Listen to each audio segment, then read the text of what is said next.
been a long road trip. Last game is tonight, and I know I want to get out of here with the win. We'll be back in front of the home crowd soon. But now's not the time to be looking ahead. I need to step up my game and help this team get it done. No excuses.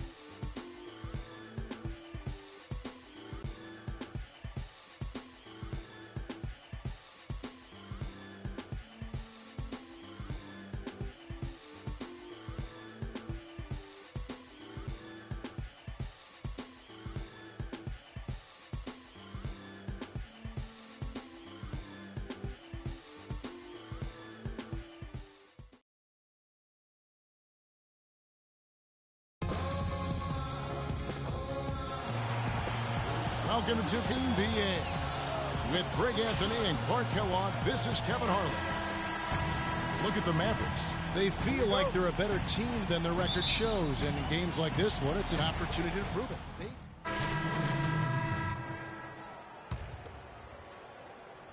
Just under 3.5 minutes gone here in the first quarter. Now here's Williams. He's guarded by Kim. Williams attacking. The second chance effort. So he gets the whistle. Contact on the way up and 2 shots coming up. Over the last month, let's see how the Mavericks fared in the NBA rankings. 2nd in free throw percentage, 5th in scoring. And they also show up in the top 5 in not giving up the ball. This is a low turnover team. They value possessions, and they really concentrate on taking care of the rock. And you mentioned their free throw shooting. Not a team you can get careless with defensively. They make you pay, sealing games at the line. And for JaVale McGee, what was once such a promising career is now, Clark, I think, kind of at a crossroads. Yeah, you know what? He is capable of being a major rim protector and rebounder, but I think teams are getting a little bit impatient with him because he's just not mature to the point that you would have expected. Knight into the lane. Parsons with the rebound. Rebounding is going to be the focal point for them in this one, fellas. I can feel it. No, it always is, and it has been so far, and they've gotten a nice edge on the glass. Here's Harris. And a foul called on the shot. Got him on the way up that time, so he'll shoot 2 right here. And guys, over the last 2 seasons, Devin Harris has been a backup point guard, but one could argue that he's outperformed the guys that are directly ahead of him. That's exactly right, Kevin. I mean, Harris came back to the team that he started his career with to be a support player, but injuries, trades, and generally poor fits elevated Harris's importance to the team. And the Suns making a change here. Booker's checked in. Parsons with it, now defended by Warren. And Williams, here we go. So they take the lead. You know, getting back to Devin Harris, he can really help you. But you want to do one thing, limit his minutes. 11 full seasons under his belt. Slender in build. It's best to play him around half the game if you can. Kim, the pass to Booker. There's the screen. Warren dishes to Freak. The 11-footer.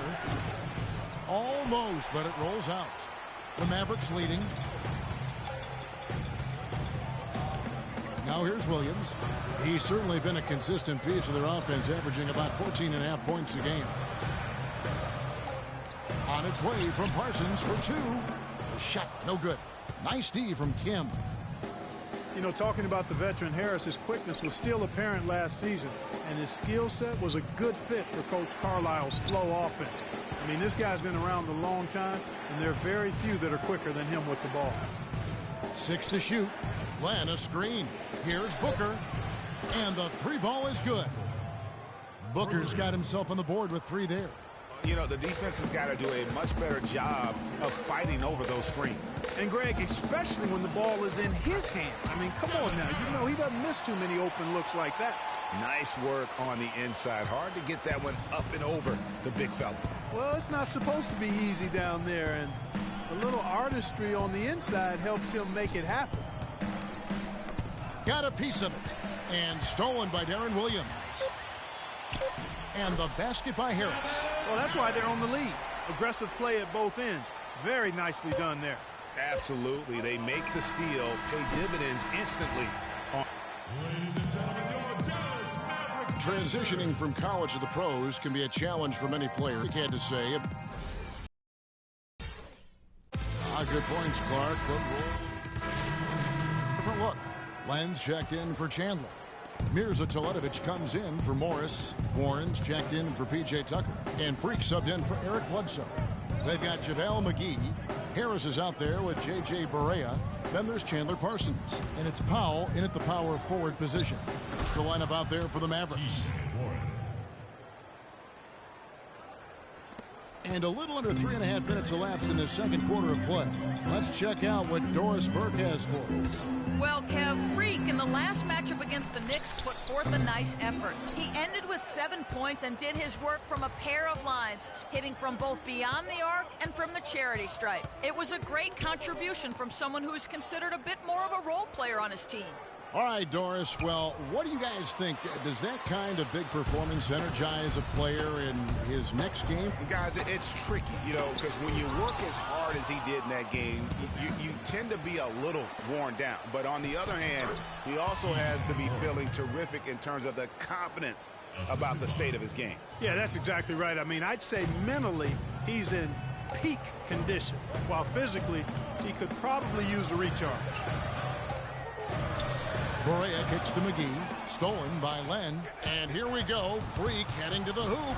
Flushes it down to finish the break. And that's the classic 1-2 punch right there. I mean, nice steal. And then how about the elevation, Kevin, on the finish? And, Greg, nothing spurs some quick offense like a great play defensively. That indicates the importance of great on-the-ball defense, as was displayed right there. They set the screen. Harris kicks to Powell. Feeds to Barea. Doubled by Kim. Parsons against Len. And they're going to count the bucket and send him to the line. It could be a three-point play. What handles? He broke the D down to the ground with that move. Booker, he's checked in for Phoenix. And a breakdown here, guys. The hustle stats for Phoenix. Boy, you have to admire their intensity in the paint defensively. I mean, really contesting and even blocking shots. Definitely a factor early. And also, how about the fact defensively they're getting that backboard and getting out in transition, especially in this first half. Here's Kim. No good from outside. Got the defender off his feet with the pump fake, but couldn't knock it down. Barea kicks to Parsons. With the floater, it's good. Great play set up by Barea. Barea's got his third assist on the night. And the official signaled the backcourt violation. Not very careful there. And now it's time to look at our rookie leaderboard and see which of the first-year players are tops in assists during the last month. Fourth, Freak. And he's been setting the table beautifully. I mean, that'll keep his veteran teammates really happy. Greg, he's a fantastic facilitator. I mean, just makes everyone around him better with the willingness to play unselfishly. Well, it's been a great month for him. And, guys, what a spark plug J.J. Barea has been throughout his career. When he comes in the game, you can feel the lift. We saw a couple games against Houston in the playoffs. Saw it back in 2011 in the championship season for the Mavs. A great point. I mean, he has an energizing effect on his teammates, the fans, and the announcers. I mean, he just brings so much spirit and hustle to the games. Very hard not to root for a guy like that. 41 seconds left now here in the second. And poor shot selection there. Not a high percentage look for him. And it's Harris off the drive. Shot goes down. Very quick possession right there.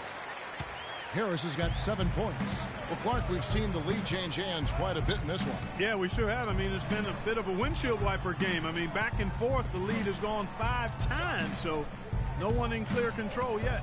And, guys, I think each team knows they can win this game. Just a matter who can catch that momentum. Now Barea. He had 13 points in the win against Brooklyn. Here's Len. And it's good, but hold on. The officials may want to look at that one on the replay monitor. And the teams are going to have to wait before heading to the locker room. They're going to bring out the monitor and see if he got that shot off in time. And they're making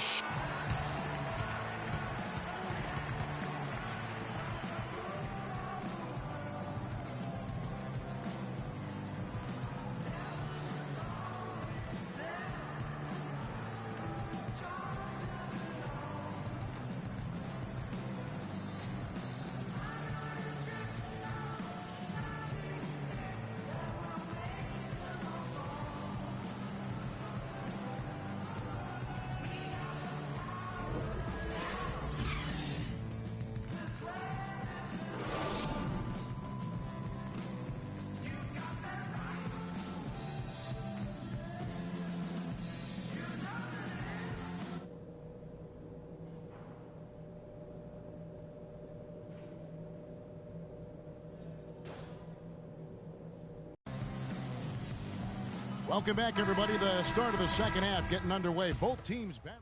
Big group substitution here for Phoenix. Lenz checked in for Chandler. Mirza Teletovic comes in for Morris. T.J. Warren, he's checked in for P.J. Tucker. And Freak subbed in for Eric Bledsoe.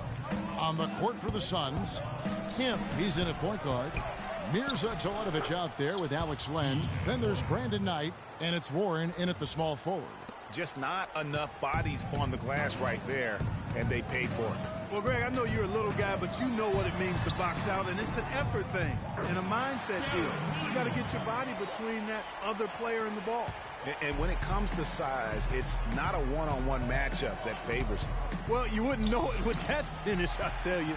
I mean, that took a little bit of creativity right there. It always seems the Mavs are able to compete for a title, Clark, but their window might be closing with some of their stars aging, namely Dirk Nowitzki. You're exactly right, Kevin, because Dirk is the centerpiece of that franchise, has been for over a decade.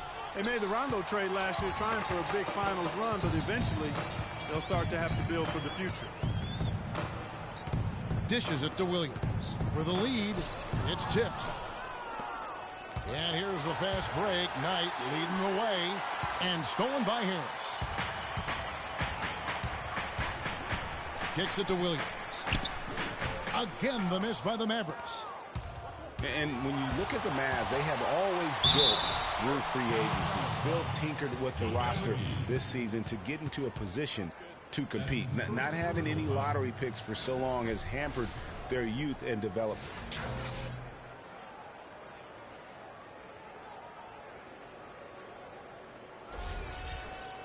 Well, you know, with the Mavs making the playoffs so consistently, it's a bit of a double-edged sword. Cuts both ways. They rarely have draft picks that help take the team to the next level, but they are in the playoffs, which is what every team wants to be part of. And guys, Brandon Knight really fits the mold of the new breed of NBA combo guard. He has the length and quickness to guard ones and twos, and his skill set allows him to generate offense both in transition as well as the half court. Down to 5 on the shot clock. Williams, that's for 2. Will not go. This is off the front iron. Suns leading by 3. Moving it up. And Warren with the basket on the assist by Knight. And that's now 8 points for T.J. Warren. Wow, the floor just really opened up for him on that possession. Yeah, I mean, I'm all for good offense, but that was just a terrible reaction from the defense. Williams against Knight. Williams passes to McGee. And it's Harris off the drive to the middle. Soft touch off the glass. Man, can you always depend on him or what to lead you to the right place with that pass? Money. 5 seconds separating the shot and game clocks. Now here's Freak, guarded by Harris. Knight dishes to Land, and that one's good. Land's got his second basket. Well, we've seen that movie a few times, haven't we? An easy bucket in the paint. Well, listless and lifeless at the defensive end. I mean, especially inside. They've really got to pick up that interior defense. Williams kicks to Harris. The basket is good off the assist from Williams. Williams has got his 4th assist with that last one here tonight.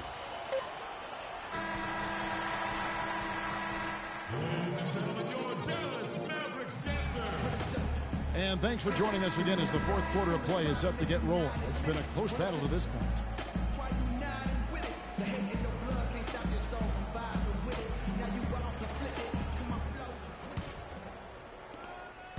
The Suns leading. Parsons and Dirk are in at the forward spots. J.J. Barea is out there with Darren Williams. And it's Pachulia in at the 5, roaming the bench.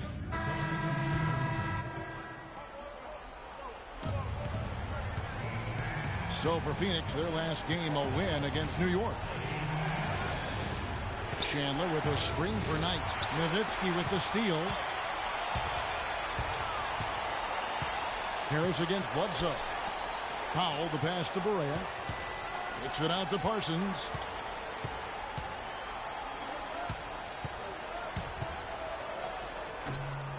And he overshot that one, missing. Well, I tell you what, that's too good a look to pass up there. Even though it didn't go, that's one you got to take. Chandler outside. Chandler is screened. Bledsoe kicks to Freak. They get it back. Three-pointer. It's in! What a beautiful shot to bring him to within 3. Yeah, perfect release that time. I mean, I thought it might get blocked, but no. Yeah, he was giving up a lot of size in that particular matchup, but showed the excellent ability to get off that shot despite the disadvantage in size. And an intentional foul right there. Yeah, that's right. No other option but to foul and hope for some misses. Yeah, they have to extend the game. I mean, plain and simple. Use every second you can on the clock here. And the second of 2 is good. That gives them a 4-point cushion.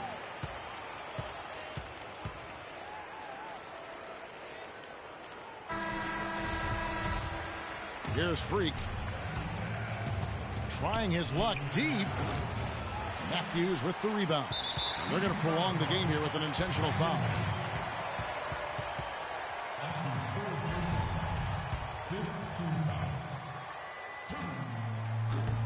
He hits the first one, and that puts them up by 5.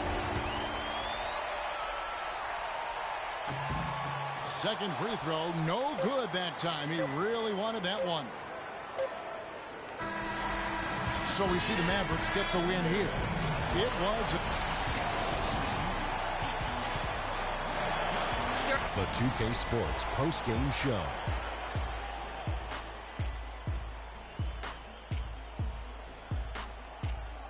Kevin, thank you. So why don't we take a look now at... His accuracy from the field was pretty eye-catching. I mean, if he was shooting the ball, it was going in. You rarely see a performance like this with this crazy high shooting percentage. Wow. He was a beast on the boards tonight, guys. There's nobody else. I think no one in the world that could match his effort on the glass. And folks, that'll wrap it up for tonight. We hope you enjoyed the game. For Shaquille O'Neal, Kenny the Jet Smith, Kevin Harlan, and the entire...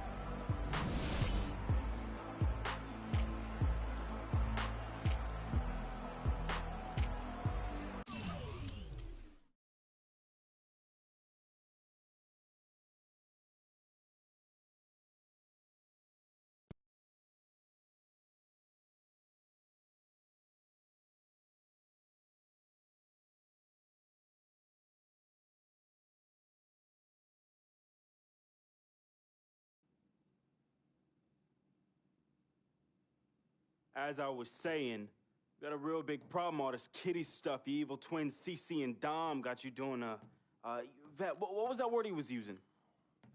Rebrand? No. Recalibrate. All this stuff they got you doing to recalibrate your images cost you in the hood, fam. Yo, the streets is watching, and they're not convinced. Vic, how many times do I have to tell you?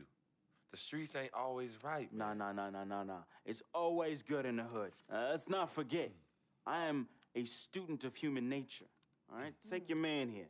He's playing this here video game is to not address the reason why his brand Jordan sneakers are sitting on store shelves collecting dust. Ooh.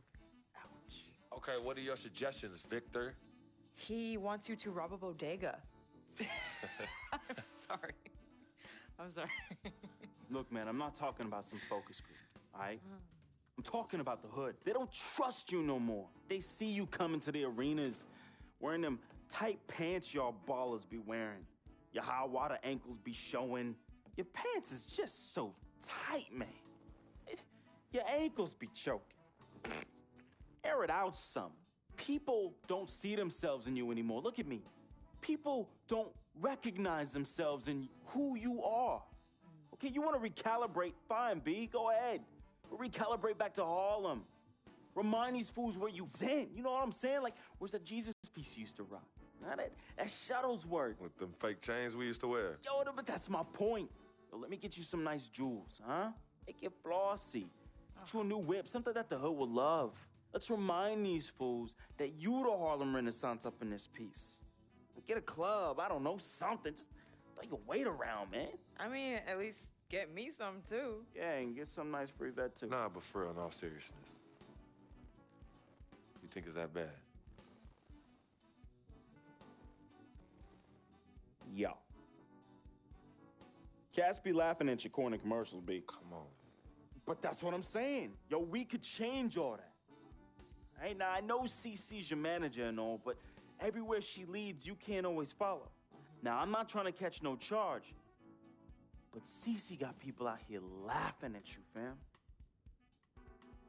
Now, just let me take care of everything. You the CEO, I'm the CFO, Chief Flossing Officer. You hit me with that bread, and I got you. CC. How y'all doing? CC? Freak, can I talk to you for a second? Yeah, what up? In private? CC, go ahead. Okay, well, I thought we were supposed to be having a private meeting today to discuss business. CC, what you think we're doing? Am I talking to you? You know what? Y'all ain't talking business. Y'all talking nonsense. We were actually discussing the questionable nature of the promotional strategy that you and Dom have employed on Freak's behalf and how it doesn't necessarily resonate with his core fan base, primarily due to the fact that it negates the legitimacy of his personal background and history in favor of reaching a larger, primarily more disinterested demographic that would prefer to judge Freak's past as opposed to appreciate it. Yo, what Yvette said, 4 times 25, 100. Oh, so now you know your times tables. Yvette, occasionally proving that you're articulate doesn't mean you have business acumen. Beyond, of course, your clear mastery of basic arithmetic, we all know you can add up how much Freak makes. Okay, Cece, that's enough. No, you know what, Cece? You're absolutely Anywho, right. Freak, And speaking of basic arithmetic, how much of Freak's money do you take? Okay, what did I just say about Team A manager? What did I Is that just what say you know about No, Team the Freak? only members of Team Good. Freak in here are me and you. Oh, you know what, Cece? This isn't the womb, okay? It's not just you and Freak. Speaking of, how's that going for you? Hey, come on. Oh, snap! You gonna let her Hey. talk to me like that, really? This You is can way check her too now. cold in here, not Yo, even check talking her about now. Gorilla. Yo, Yeah. I'm out. You know what? I think I'm I'll out. join you. No, darlings, please. Please, have a seat. I would just love to hear what you all were just discussing. Better yet, let me guess.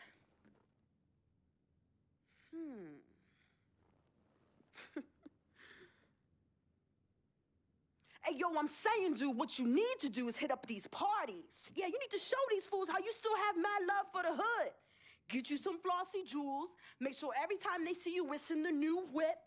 Better yet, let's get us a dealership or a club or something. Never mind that house you promised your twin sister, you promised you get for your parents who are still in the projects where you left them. Yo, that's not fair. I ain't leaving my ass. Hey, and you know I'll never leave our parents in projects. Thing, fam. I'll take care of everything. All you gotta do is break me off with that bread. Yeah, that's what I thought. Wow. You know what, Cece? I don't know what's going on with you tonight, but I think it's best you go home. We will continue our meeting here. You asking me to leave? Yes. Hey, yo, Freak. It's all good, man. As a matter of fact, CC, I know you don't like me. You never have. I don't know what I ever did to you. But at this point, does it really matter anymore? Look, I just want you to know that I'm really sorry. But whatever it was, I can honestly say it was not intentional. All right? Hey, Freak. Think about what I said earlier, man. I ain't trying to catch no charge. Vet, you ready? Let's bounce.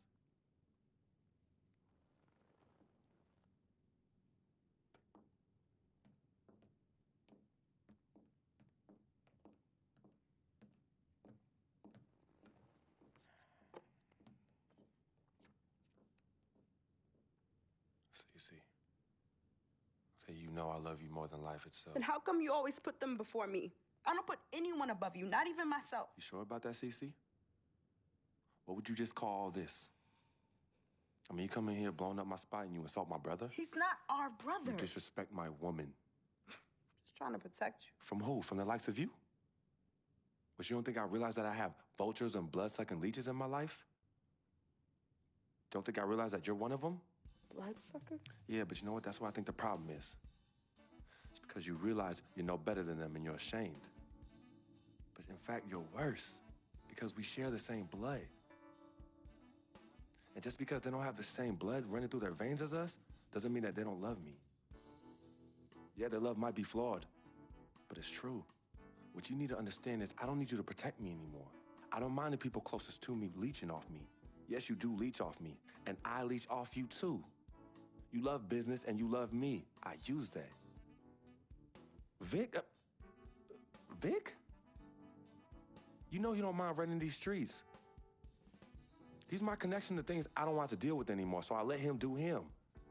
I take care of him, and in return, he looks out for me in places you know you can't.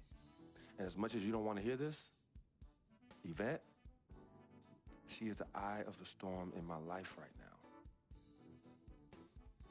She is my only calm. She's my peace, my shelter. I use these people and they use me. I just don't call it that, CC. I don't call what you do using me. I call what you do caring for me. Forgive yourself and forgive them for using the resources at their disposal to get what they need. And what you need to learn to do is just trust me. Okay, I've always had a good judge of character, even before I was born. Remember? Because I chose to come in this world with you. That's right. It was me and you in the womb just kicking it. Right? Right? I was born first. Yeah, you were.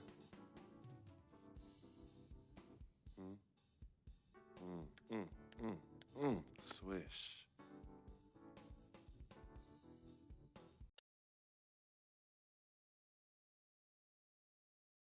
Some people say you just a hanger-on, that you're a leech. Why is that the word?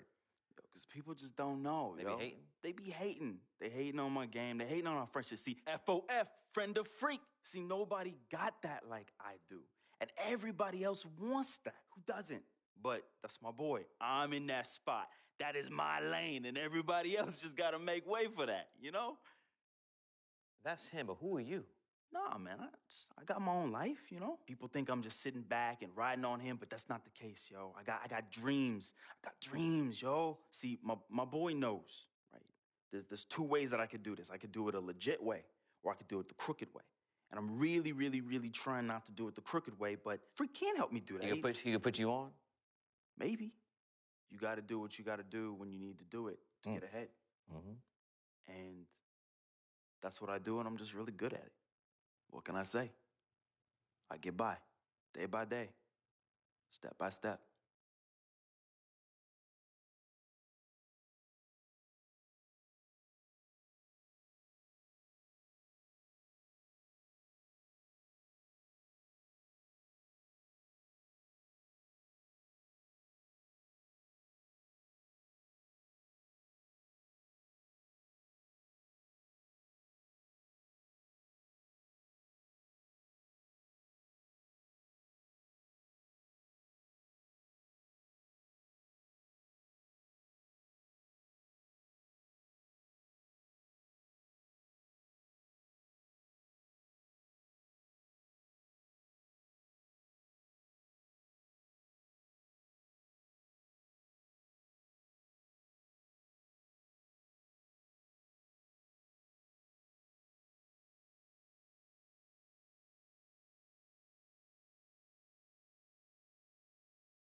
We got Blake Griffin and the Clips on deck tonight.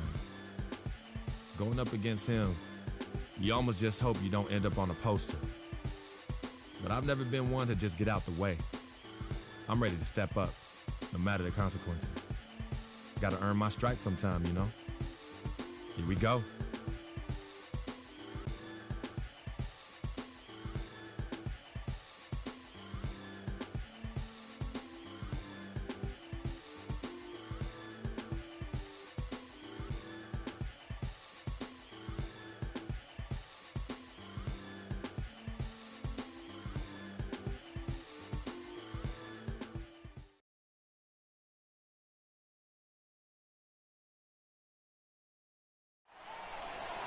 Two loyal viewers with the broadcast from Los Angeles, the home of the Clippers, the Staples Center, bringing you some fun on a Monday night. It's the NBA on 2K Sports. I'm Kevin Harlan with Clark Kellogg and Greg Anthony, and Doris Burke reporting from the sideline. You look at Phoenix. This is an important game for them because they've really been struggling. Just one win in their last 5 games. Well, I tell you what, Kevin. For Jamal Crawford. Phoenix also making some changes. Lenz checked in for Chandler. P.J. Tucker comes in for Warren. And Freak subbed in for Eric Bledsoe. Setting the floor for the Suns, Markieff Morris and Alex Len are the bigs. Brandon Knight is out there with Freak. And it's Tucker in at the 3 spot. And sometimes it feels like Brandon Knight is the Rodney Dangerfield of the NBA. The poor guy just doesn't get much respect. Yeah, I agree with you, Kevin. Through the end of last season, he'd already been on 3 teams in 5 years. On one hand, it may be disrespectful, but teams recognize his ability, too. LA's gone 1 of 3 from beyond the arc so far in the game. Paul dishes to Redick. Land against Jordan. Pass to Paul. Jordan the screen. And Chris Paul hits from deep. Paul's got 6. And how about that for a response?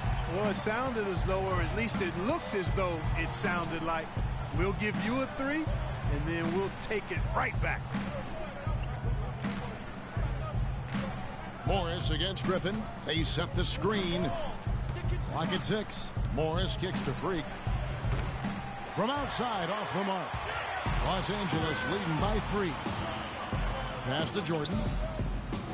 Some nice ball movement by the Clippers. Here's Griffin. And so he draws the foul on the shot. A trip to the line to shoot 2. And you see the way Blake Griffin plays. He is a force. Very hard to contain him when he gets in close just due to his strength and activity. For Griffin and his ability to create contact close, he's been called a bull in a china shop, something that I think Clarkie embraces. Yeah, I think he'd rather be the bull than the china in that situation because of his strength and physicality. And I think that's the right mentality to have as a power forward. Booker the pass to Kim. And he was fouled on the way up. 2 free throws now for him. All right, a moment here to check out stats for Griffin. The last 10 or so games, he has been remarkable. 7th in rebounding, and he's in the top 10 in field goal percentage. Really able to power his way to the bucket and finish through contact. Boy, he's unbelievably driven, and he competes with you for the full 48 minutes. Class eater. Los Angeles making a switch here. Stevenson's checked in. Letting the guy sneak by for a putback off a free throw, that is inexcusable. He dishes it to Redick. There's the feed to Paul. Nailed from three-point land. Paul's got 9. There's a chance he could have a big game if they don't D him up more tightly on the perimeter. There's the dish to Teletovic. And right away, they match it with a 3-pointer of their own. He had his head on a swivel and was able to pick out the pass and get the assist. 44 seconds left to play in the first. Paul. So the whistle blows on the shot and 2 free throws for the contact right there. Well, guys, Josh Smith, an interesting case. Clark, he shot about 2 triples a game last year, yet for the last 3 seasons, his free throw percentage has been under, surprisingly, 55%. Yeah, and that's terribly troubling. I mean, his three-point percentage improved in Houston, but the free throws, really, he can do much better than that. You look at his stroke, I think it's just a matter of concentration with Josh. A nice shot by Booker. Oh, how pretty was that? Used the rim to protect the ball perfectly. For Los Angeles, they've gotten 7 of their first 10 attempts to fall so far. Excellent pace to their offense. Stevenson kicks to Pierce. And that's going to be a travel.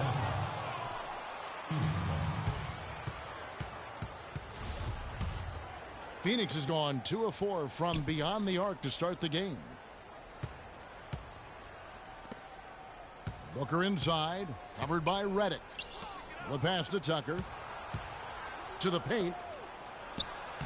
And unable there to get the go-ahead bucket. Here's Stevenson. And no good trying to get that. And you talk to Chris Paul, and it's clear he was born to play the point guard position. Vertically challenged. That's classic coming from Chris. For the Clippers, Smith comes in for Jamal Crawford.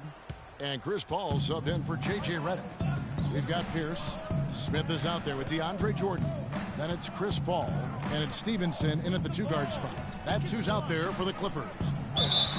And he gets contact and the whistle on the shot. 2 shots coming up. Yeah, easy call. Yeah, you can hear the smack all the way over here where we are. All right, we'll take a look now at how the points have been generated so far. A scoring breakdown for Los Angeles. They've definitely had a hot hand from 3-point range. Always nice to get off to a good start. They've gotten their fair share of points off turnovers so far tonight, too. Yes, fans, Clark, and the one team they view as floppers is the Clippers. I don't like that word, but just kind of came out. Whether that is fair or not is up for debate, but it is certainly, I think, the perception. And I think there's some truth to that perception. I mean, multiple players have received fines for flopping on their roster. I mean, you can't run away from that, and the fans remember it, too. Oh, they do, yes, sir. And Doris Burke has something for us. Hey, Doris. Well, Kev, Freak in the last matchup against the Spurs was not his usual self. He had 6 points, and in addition to those points, he added a couple of steals. And it's unfortunately become less of a surprise as he's been at a low point for a while. These are things everyone must work through. Coach is certainly hoping it turns around here, guys. Good work as always, Doris. Thank you. Well, we haven't seen too many games, guys, like that out of him before. And you know what? I'm thinking we'll see a different guy here tonight. Hard to imagine he'd have back-to-back bad games. Yep, forget about back-to-back bad games on an individual basis. What he really wants to avoid are back-to-back losses. And for the Clippers and flopping, part of it might just be reputation. Whenever anyone hits the deck on their team, fans might be quick to kind of condemn that as a flop. And DeAndre Jordan throws it down. Solid on the one-hand throw down there. You know, Clark, when it's a tight ball game like this, he's the guy they want with the ball. Yep. Yeah, and one reason why, I just don't know that I've ever seen him miss a play like that. You know, the Clippers were the darlings of the NBA as they improved and made strides, but I think the flopping has kind of diminished that now, that love affair. Being labeled a group of floppers can certainly stifle your popularity. And a wide-open look for Freak. Off the mark there with the three-point shot. You know, not only is the game neck and tight, but the rebounding battle is too. Extremely close on the board. It's been brutal in terms of the physicality down low. Well, I tell you what, he loves getting looks like that from the three-point line. No one near him. That's a warm-up jumper for him. He kicks to Morris. Pass to Booker. On the money with the shot from the left block. Booker's got his second bucket tonight. LA's gone to the three-pointer 11 times tonight and nailed 5 of them. All up top, defended by Kim. Now here's Paul. He's covered closely. Nobody near Stevenson. Not enough on that one as it misses. Len. The shot is off. It's all tied here in Los Angeles. And time now to go courtside as we send you over to Doris Burke from the sideline. Doris? Well, Tyson, coming off the loss in the last game, it seems like you guys are playing with a renewed intensity here tonight. What?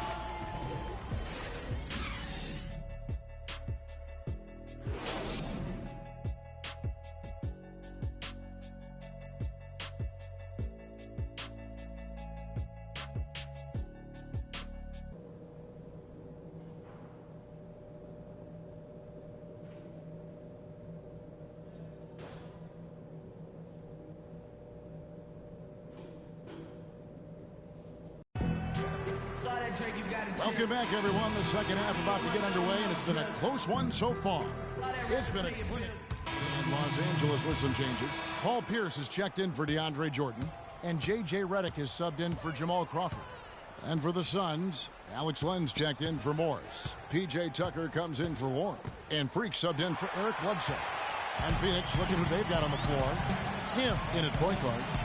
Len out there with P.J. Tucker. Then there's Brandon Knight, and it's Chandler in at the 5, roaming the paint. His shooting has been outstanding. Definitely one of the reasons they're up in this game. Usually you talk about how tough a player is, and you're always talking about big guys. But Chris Paul is as tough as they come playing that little point guard position. Yeah, he's a power pack when you look at him. I mean, he's played through a lot of injuries and still has a big-time impact on the game. Most recently in the playoffs, he played through injury to beat the Spurs. Redick with it, and it's Knight picking him up. Johnson the screen. A minute 50 left to play in the third. And Redick kicks to Johnson. Off target from the wing. And last year, you could see Paul was hobbled in their loss to the Rockets in the second round. Still, most players wouldn't even have made it back out on the floor, much less been as effective as he was during the postseason. Redick dishes to Paul.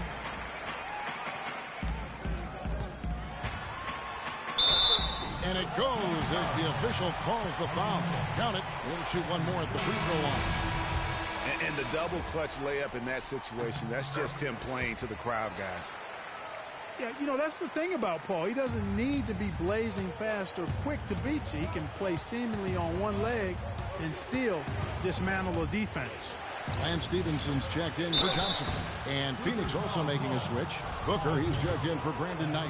Quick hands and the ability to anticipate the opening to create a turnover, so valuable, especially for a guard, as we see two tremendous talents with their ability to steal that ball away. You know, and John Stockton, the only player to have cracked the 3,000 barrier in terms of career steals. You ask the fans about Stockton, and it's his passing they'll remember. But if you ask the players he's played up against, they'll tell you it's his defense that was just as sharp. Here's Freak. Taking a look at his stats, he's averaging around 7.5 points a game.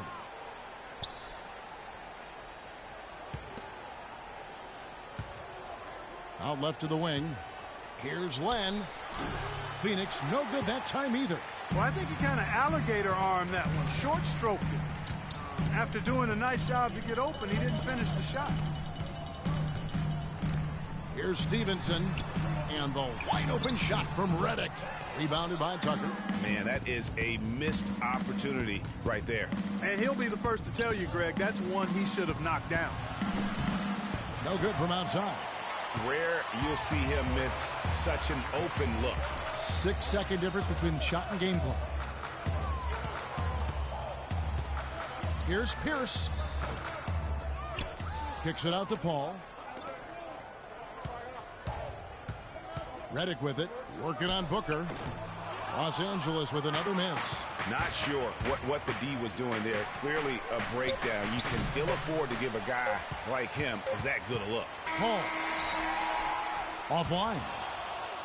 The points coming in bunches as we wrap up the third quarter. It's been a good one.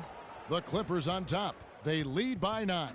And we'll have the start of the fourth quarter for you as soon as we get back from this short break.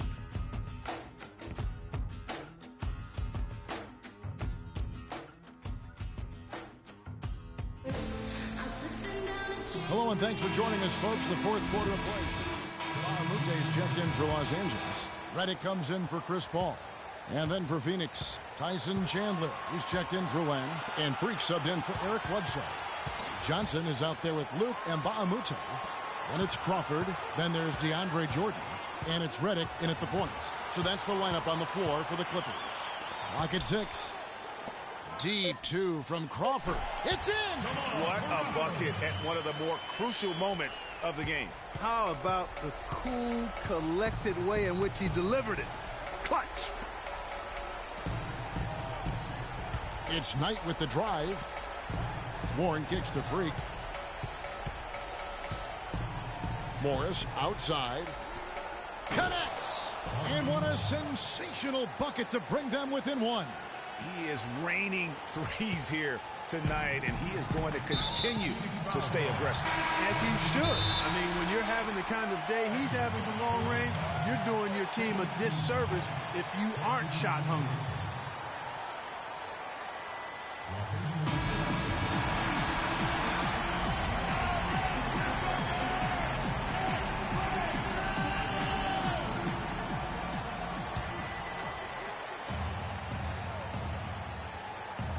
Here's Paul.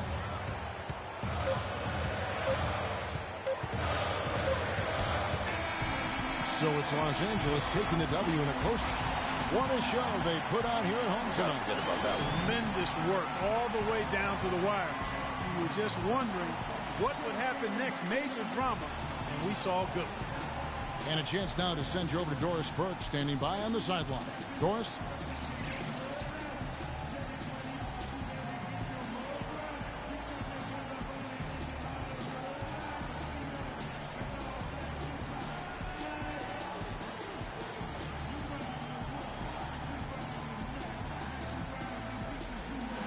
Chris, your intensity set the tone from the outset. It seemed like you were the real spark out there. What was your focus?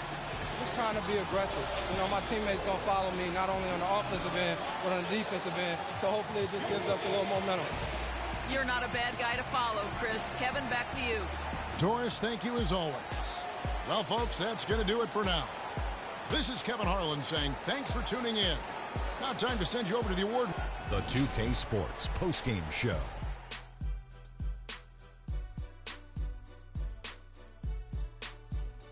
Welcome back, Ernie Johnson along with Shaq and Kenny the Jet. Let's quickly move forward now to the presentation of our Jordan Player of the Game, DeAndre Jordan.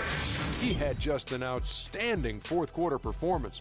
He really had the fire lit under him, and down the stretch, really having a huge impact on the outcome of this game. I said for a long time that DeAndre Jordan should be getting a lot more credit, and tonight we saw why. He is.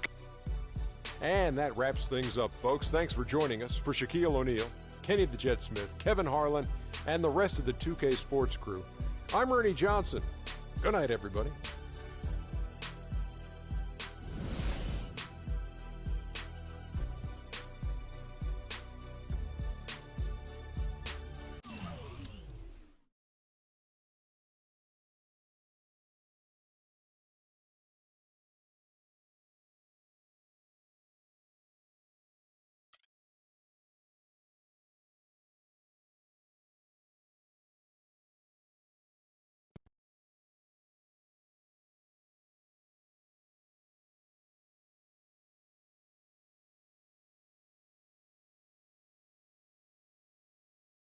Yo, Freak, what's up, baby? What's up?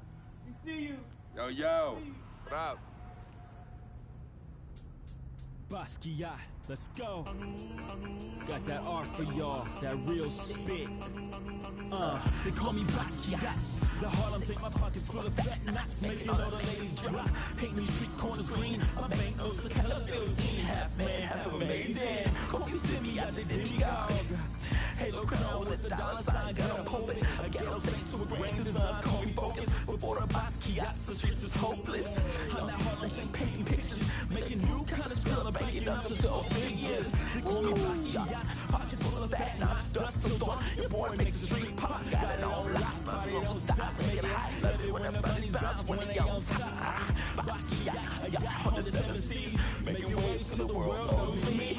Basquiat. Basquiat. My pockets go deep. I dive in the heights, get up and then creep.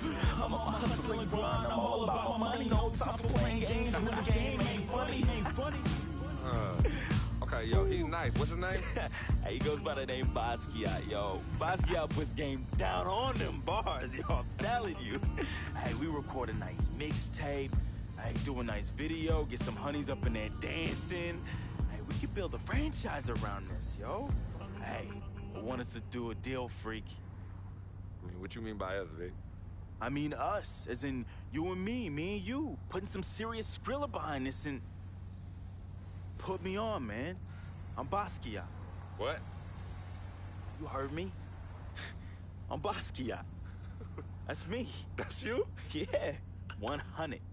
Okay, you nice with it. What? Yeah. Wow, okay. Thanks, man. Basquiat. Yo, we don't need no major label to make this happen, man. And in the end, we reap all the benefits. Think about it.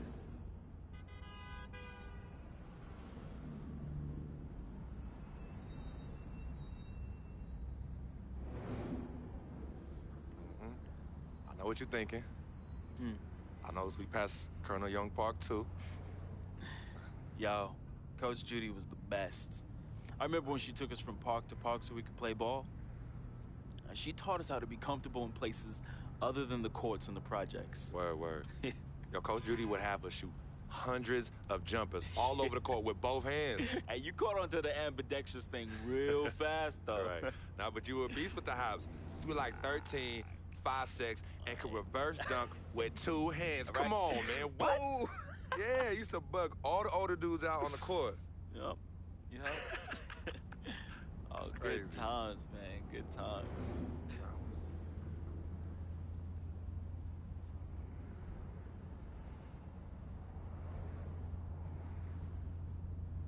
What's wrong, Vic?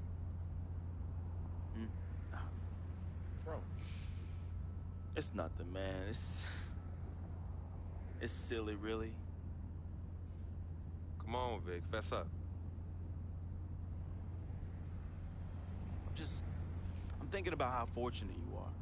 You know, how blessed you are. You know, you grew up with a mom's and a dad. Both parents. Your family treated me like family when my dad died in Greenhaven in his 9th year on his 40-year bid. You remember that? Yeah. And I turn around, my mom's died from that flu. That sick parting gift my dad left my mom's. Oh, I feel you, Vic. But it's all right, man. You know, your moms and pops were good people. You know, may they rest in power. So you gonna patronize me now? You gonna pity the little boy whose worthless, low-budget parents died from AIDS? Is that what you're gonna do? Yo, don't pity me, all right? And don't play me neither. As a matter of fact, go play the lottery, because, hey, you never know. Your chances might be better. Vic. What are you doing right now? You got everything, don't you, freak? What do I have? Nothing. Man, I ain't got nothing. You won't even, your cheap butt won't even front me the Skrilla I need to back a Basquiat mixtape, yo. And on top of that, I get banned from traveling with the team. I get banned from the locker rooms. I get banned from the arena. Why would you let them do this to your best friend, man? What kind of friend are you? Vic, you being serious right now. You're serious. Yeah, you sound like you on some Welch's sour grape right now, man. You jelly? I ain't jealous of you, freak. You sure, man? Because this, well, I don't know what you call this little tirade.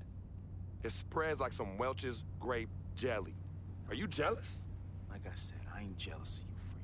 As a matter of fact, I think you are jealous of me. Oh, yeah, that's right. I think you jealous of the way that I'm laying it down with these hotties on Instagram while you stuck at home with your one blazing beauty. Yeah, that's right. That's right. Yeah, that's right. Yeah, don't get heated because you went behind my back to get at Yvette, and she turned you down, B. Oh, what's wrong, Basquiats? Yeah, that's right. Look at you. out there drowning in the middle of a whack lake without a lifesaver. Brother, real talk. You know how I get. All right, I was feeling a little friendly. I got a little loose with it, you know. I was just up and out. You know me, man. Save that riff for Heathcliff. Yvette told me all about it. I kept it on the low. See if you ever was gonna mention it. You did it. You broke the code, B. One never steps to his boy's boo, even after they break up. But you broke the code. And you know you did. But you know what? It's still all love here. But it's you who chooses this life in these streets. You know, you want to get on Instagram, on Facebook, on Twitter, on Tinder, trying to chase these thirsty tens. Yeah, use my name as a coupon. Reel them all in. Hey, sweet thing. Hey, sweetie pie. Hey, shawty, you know I'm a FOF, a friend, a freak. And then when they husbands and boyfriends start coming after you and you want to play the macho man role, start throwing hands, scrapping and fighting, who's the one that has to bail you out of jail? Huh? Who's the one that has to pay these lawyers in six-figure settlements, huh? Me! Not you. Oh, no, not you, Vic. And then when you want to throw these lavish parties without consulting me, who's the one stuck with the bill, Vic, huh? Me! Not you! But me! I have hit you off in the past 10 months with $250,000, Vic. $250,000! That's a lot of money. I don't mind you eating, but when you being a glutton, and the glutton off my plate and my food, love is love, but I'm keeping it 10 times 10 with you right now, Vic. 100! As usual, 100.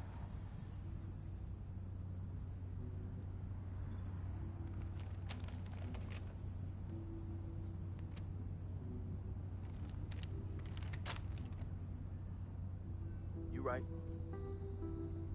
right, freak. You've been carrying me for a long time. I've been a burden and a hindrance to you. And I'm sorry. I thank you for your generosity of finance. I thank you for your generosity of friendship. I thank you for your generosity of spirit. You know what? It's all good, my brother. But you owe me. Owe you? Yeah, you owe me. Yeah, how you figure Big that? time. Uh-huh. How? How? Dirt Bike Donnie. Remember him? Dude who was robbing everybody in the towers? Vic, I thought we was never, ever gonna talk about that. Oh, you thought wrong, homie. I remember it like it was yesterday. Remember when we were on the stairwell in the building? Remember that? We had just brought our sheepskin coats from Delancey Street, our senior year of high school. You were the hottest prospect in the country. and Donnie's jealous butt, man, he had it out for you and me. But more so you, freak. More so you. Remember when he saw our brand new fresh sheepskin coats? Oh, dude lost his mind. He ran up on you and told you to run it. Man. Oh, man, he wanted your coat. No, Vic. Oh, he wanted it so Vic, bad. no, we were fighting, all right? We were fighting. Okay, then he reached in his coat, and when he pulled, we struggled, man. Yeah. And when he pulled back, he fell down stairway by himself and cracked his head in two. Yo, man, hey, calm down. Yo, it's all good. It's all good, fam. I was there. Remember that? I was there. I saw the whole thing. It's like you said. Everything happened so fast. You know, you was working off of adrenaline and pure instinct. I know you didn't try and do it. I know you didn't try and do it, man. Yeah. Anyway, I took care of all the loose ends when you ran down a flight of steps. Left me holding the bag. Yeah. So your secret is safe from me, Freak. Has been and always will be.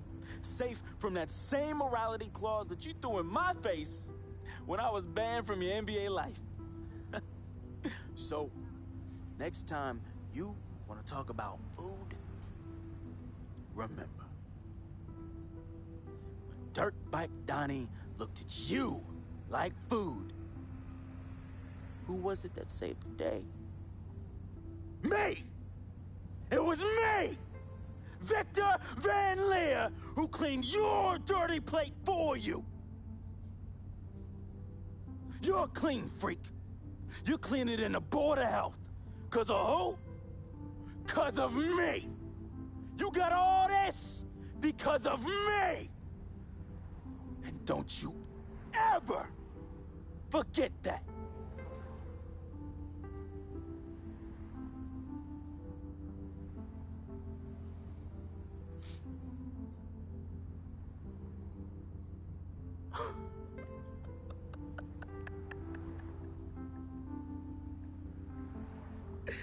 Oh, man! Hey, I just thought of something so funny. You gonna get a kick out of this. You gonna get a kick out of this. Yo, I need you to ask you for one more favor. Yeah, that's hilarious, bruh. That's hilarious. Hey, it might be the last favor I ever ask of you, but you gotta admit that's really fun. Yeah, of course. Anything for FOF. Oh, hey, says the NBA megastar, his voice dripping with the sarcasm. Hey, yo, beat this. Let me borrow this here ride, man. Hey, come on. It's not like you're gonna miss it. It's just gonna sit in your Tribeca garage next to your Aston Martin and your Lambo, and we both know they're collecting dust. Yo, how many whips you got anyway? Man, come on. Yeah, you're right. I don't even want to know. Yo, this ride is for sure an aphrodisiac for all the hottie hots. Man, we living the life, man. My main man, frequency vibrations. We for sure living the dream.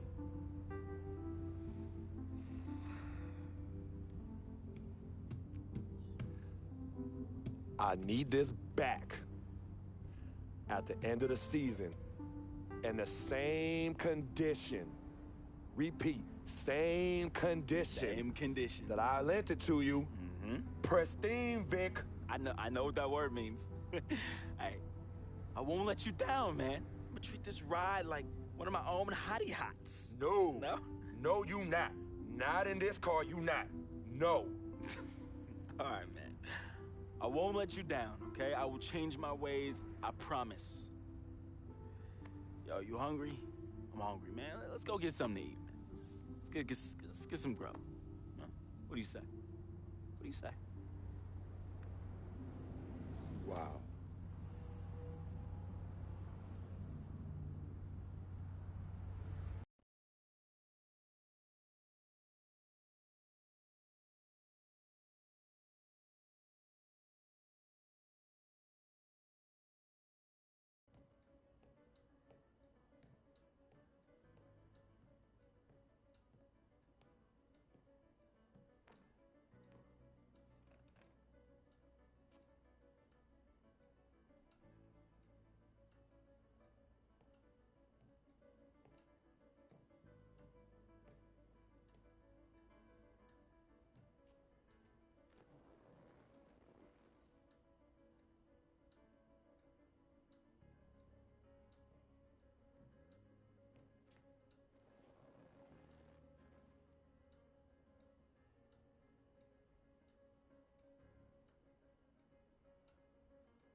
Freak, I didn't expect you to be here. Coach let practice out early. You okay? What's going on? Same old. Wow, your shoulders are really tight. Are they stressing you out again? Yeah. Well, you know you always got me, right? I'm always gonna be here. Baby, I'm your ride or die. And as quiet as it's kept, you and I are the real Team Freak. Of course. Word of my mom's.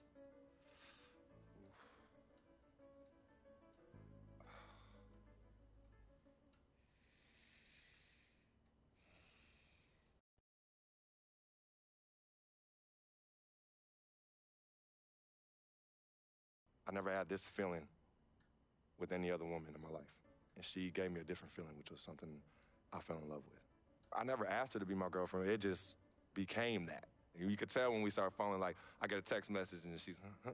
Who's that? And it's just like, oh, so we worried now. Oh, so no more of that? All right, you know what I mean? So that's how I came to agreement. What's different about Yvette? Well, when you could teach me something or give me knowledge about anything, I'm already attracted to you as a person. I love learning, and she was very intellectual, and she's a very strong woman. And in this life, I need a strong woman.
The NBA season is a grind. There's no question about it. And tonight may be another game in the endless stretch of games. but that don't make it any less important. Time to put on my game face and do what I do. Win games.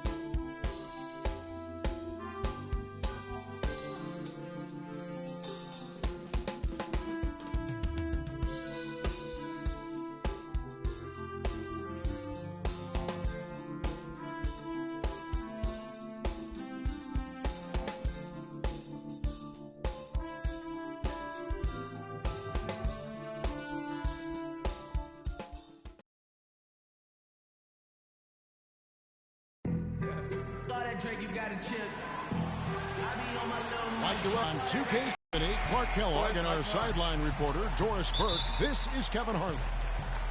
The Hawks still playing on their home court. For Atlanta, some changes for Phoenix. And we're just over 3.5 minutes into the first quarter. Setting the floor for the Suns. Kim, he's in at the point. Mirza Teletovic out there with Warren. Then it's Alex Len, and it's Booker in at the 2 spot. Hardaway dishes to Scott. Len grabs the board. And Mike Scott, a former second-round draft pick who has carved out a role here in the NBA the last 2 seasons, Clark. He was a major contributor off the bench. Yeah, he's a bit of a tweener, you know, not big enough to maintain position down low on a consistent basis and not quick enough to really be a 3-man or small forward, but what he can do is get to the basket, rebound okay, and knock down the deep shot. For the Phoenix Suns, they come into this one following a loss to Utah.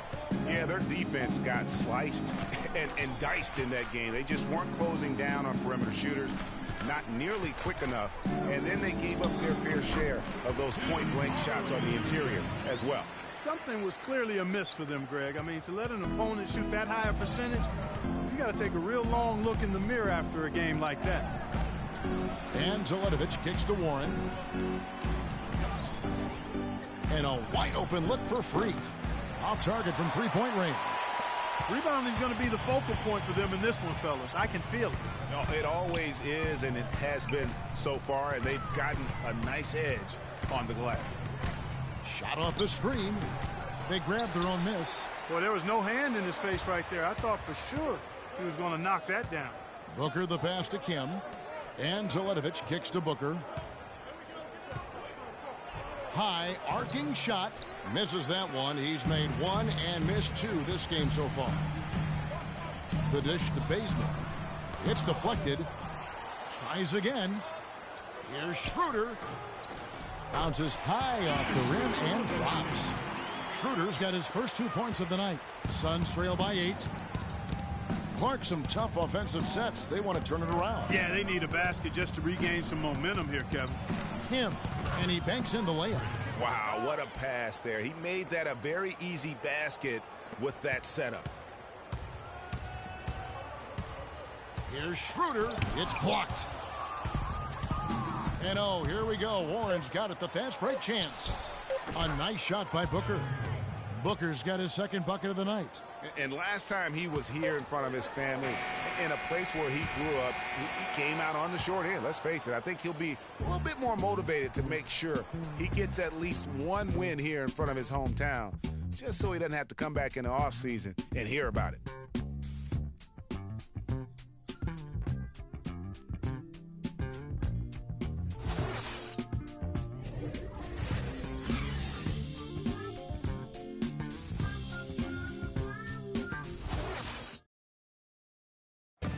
And a chance now to hear from Paul Millsap talking about the confidence of his team.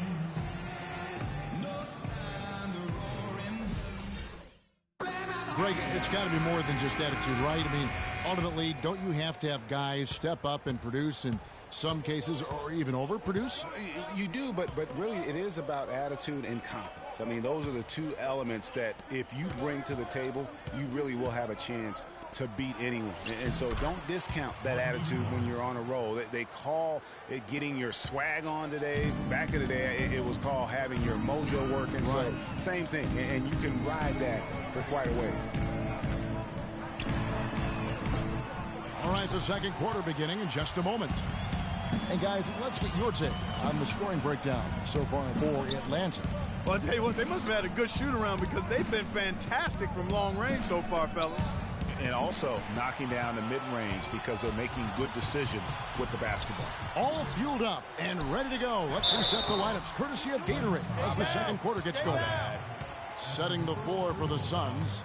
Tucker and Morris holding the forward spots. Brandon Knight is out there with Freak, and it's Chandler in at the pivot spot manning the middle. Let's go to our sideline reporter, Doris Burdick. Doris, what do you have? Well, Kev, Freak in the last matchup against the Jazz did not have a great showing. He picked up 5 points and helped out the team by coming up with a few key steals in that one as well. He's now had a string of games that leave much to be desired. Coach told me that he's... Suns trail by 3. 2 minutes. 1:56 left in the first half of the game. Booker dishes to Teletovic. Inside. Just 5 to shoot. Kim, the pass to Warren. And he buries that one, drilling the rim on the way down. Warren's got 6 points. I really like the fact that he's getting the touches he needs here after not scoring a single point in that first quarter. Well, T.J. Warren had a very interesting start to his NBA career. Spent most of the first half in the D-League, and the second half, Clark, he finally got some minutes and really provided a spark. Yeah, you know, he doesn't have great range on his jumper right now, and he's not an elite ball handler, but he's one of the best cutters in the game. Moves well without the ball, so I think his future is bright nonetheless. Usually, if he gets to the rim, he's converting it into points. But the defense stood tall there. Stolen by Len. Now here's Booker, guarded closely.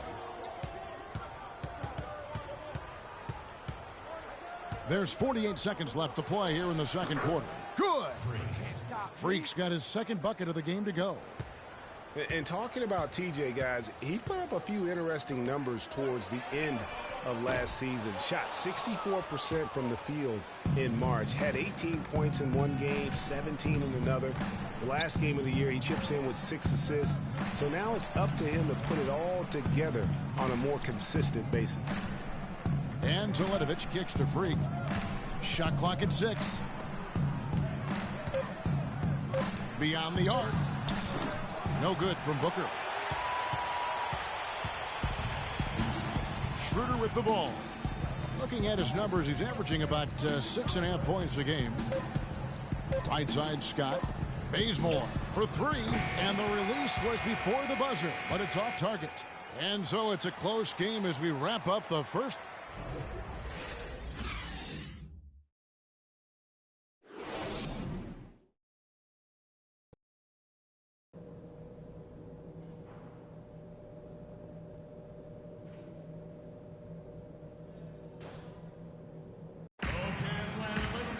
Welcome back, everybody. The start of the second half getting underway. Both teams making a switch here. Schroeder's checked in. And then for Phoenix, Len's checked in for Chandler. Warren comes in for P.J. Tucker. And Freak subbed in for Eric Bledsoe. Millsap at power forward with Horford at the center. Dennis Schroeder is out there with T. And it's Korver in at the small forward. So that's the lineup for Atlanta. The Suns have shot a good percentage from the free throw line so far. They've made 5 out of 6. And he can't get the second one to drop either. Coming up empty that time.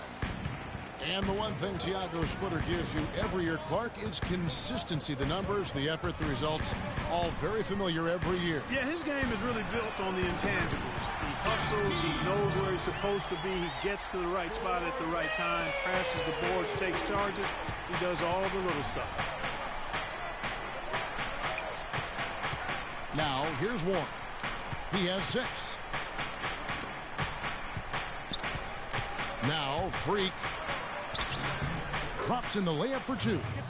Freak's got 6. Well, I tell you what, the defenders didn't even get a sniff of him on that move to the hoop. The Atlanta Hawks come into this one following a loss to Cleveland. And listen, you have to take advantage of the freebies. And on that night, they did not, and that is why they just could not recover. Exactly. I mean, they left too much cheese at the foul line. And in the end, it mattered on the scoreboard and cost them. Morris outside. Knight against T. Here's Freak. And looking at his production, he averages a little more than 7 points a game. The offensive rebound, Len misses from close range. The bucket just not well protected, but still he doesn't convert too often. That's been the story with him. Here's Teague. And lots of contact there. Missing the shot. He'll shoot 2. Well, you just watched Jeff Teague. He's a natural scorer. He's also made steady improvement as a playmaker. Yeah, you look at his assist rate, Kevin, well in the top 10 in the league. He's cut down on his turnovers as well. You can tell he's starting to really figure it out, and the game is slowing down for him. The Hawks making a switch here. Bazemore is checked in. Mirza Teletovic is checked in for Phoenix. Booker comes in for Knight. Freak dishes to Len. Now here's Freak. He's guarded by Schroeder. A nice shot by Booker. Get some stops. And he's also athletic. You know, sometimes you forget that. I mean, this guy's got the tools also to be a terrific defender. And I still think he's developing consistency at that end of the floor. And Millsap, here we go. Splitter misses. Yeah, but you have to love that tough interior defense. And, Greg, that's exactly what he gives you.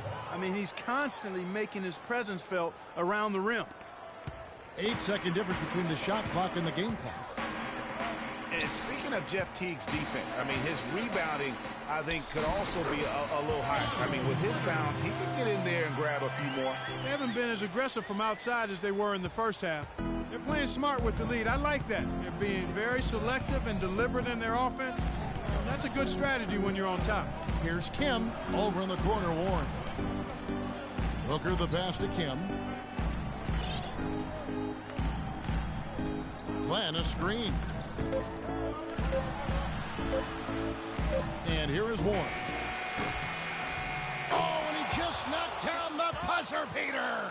And he beats the buzzer to end the quarter.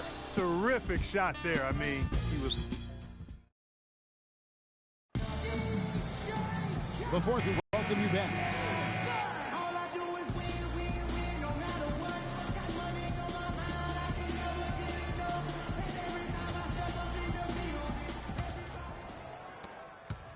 Atlanta leading by 8. On the court now for the Suns, getting going here in the fourth.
Him, he's in at point guard. Chandler out there with Mirza Teletovic. Then it's P.J. Tucker, and it's Bledsoe in at the 2.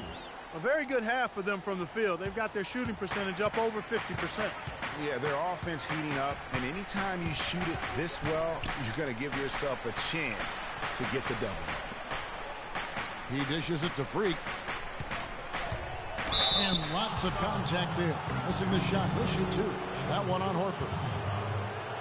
And a look now at how the offensive approach has been going here so far for the Hawks. And they've made the long range look like a layup at times in this one, guys. Hey, another part of their game that's made a difference tonight is all the second chance points they've been able to get. Morris is checked in for the Suns. The Hawks shooting well, 50% from the floor.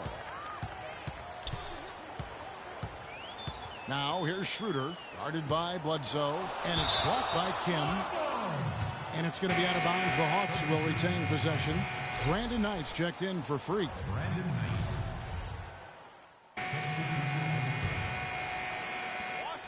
1:30 left here in the fourth quarter. Teague with the ball. Horford with the screen on Knight. Here's Teague. Here's Horford. And a foul on the shot. He'll go to the stripe for two. Al Horford playing very well. 8 rebounds, and the assist numbers tremendous. His court vision is on par with anybody. I mean, he could not pass the ball any better than he is right now. For the Hawks, Paul Millsap's checked in for Splitter. Cephalosha comes in for Kent Bazemore. And it's Korver in for Dennis Schroeder. Now here's Freak. Pass to Morris. And so he earns a trip to the line. Officials saw the contact, and he'll shoot two.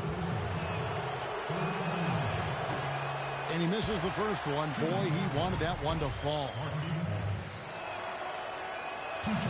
And he does get the second one. And that brings them within single digits. He's done a much better job of getting to the line here. Aggressively taking it inside and not shying away from contact. I thought he was settling a bit in the first. Pass to Millsap. Fires from 14. And a big bounce off the rim, but it sinks right in. And the Hawks lead by 11. And you can sense the fact that they didn't want to let the fans down here. It's been a fun night to be in the building. Greg, it really has been. I mean, such a lively, vibrant atmosphere, and no doubt that played a part in the big win. Outside Teague. In Atlanta again with the bucket. And they're not finished just yet. They're going to make sure about this win. Yeah, not taking any chances, Greg. This is how you close a game out. Textbook. And stolen by Horford. Oh, and a fast break for Atlanta. Cephalosha's running.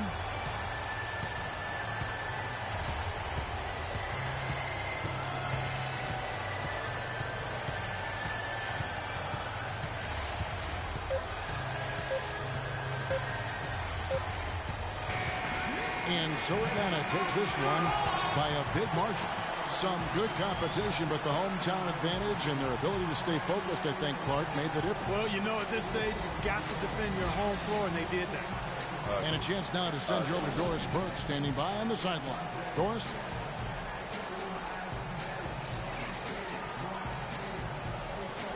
Well, I'm here with the 2K Sports post-game show.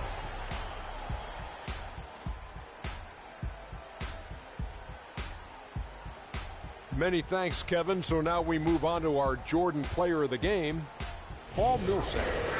Boom, boom, boom. That's right, Ernie. Instruments. This guy was instrumental tonight in making sure they avoided a second straight loss. They needed somebody. And that brings us to the end of our broadcast for...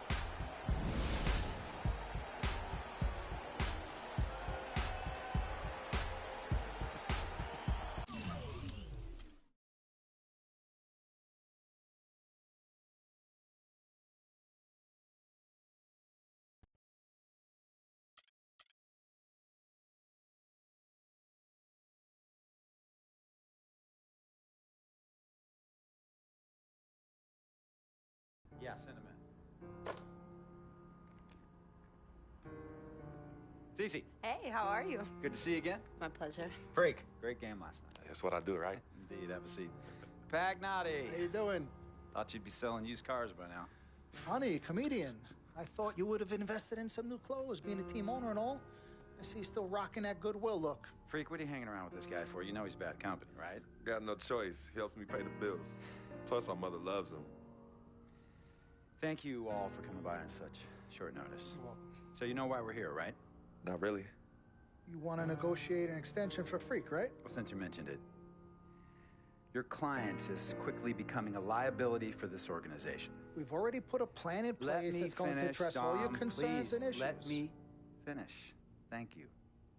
Myself, the front office, and the coaches are not satisfied with the adjustments you've made in your life off the court. I personally warned you about the company you keep, and we're fed up with the late nights and showing up late to shoot-arounds and the bad press and the incident at the nightclub.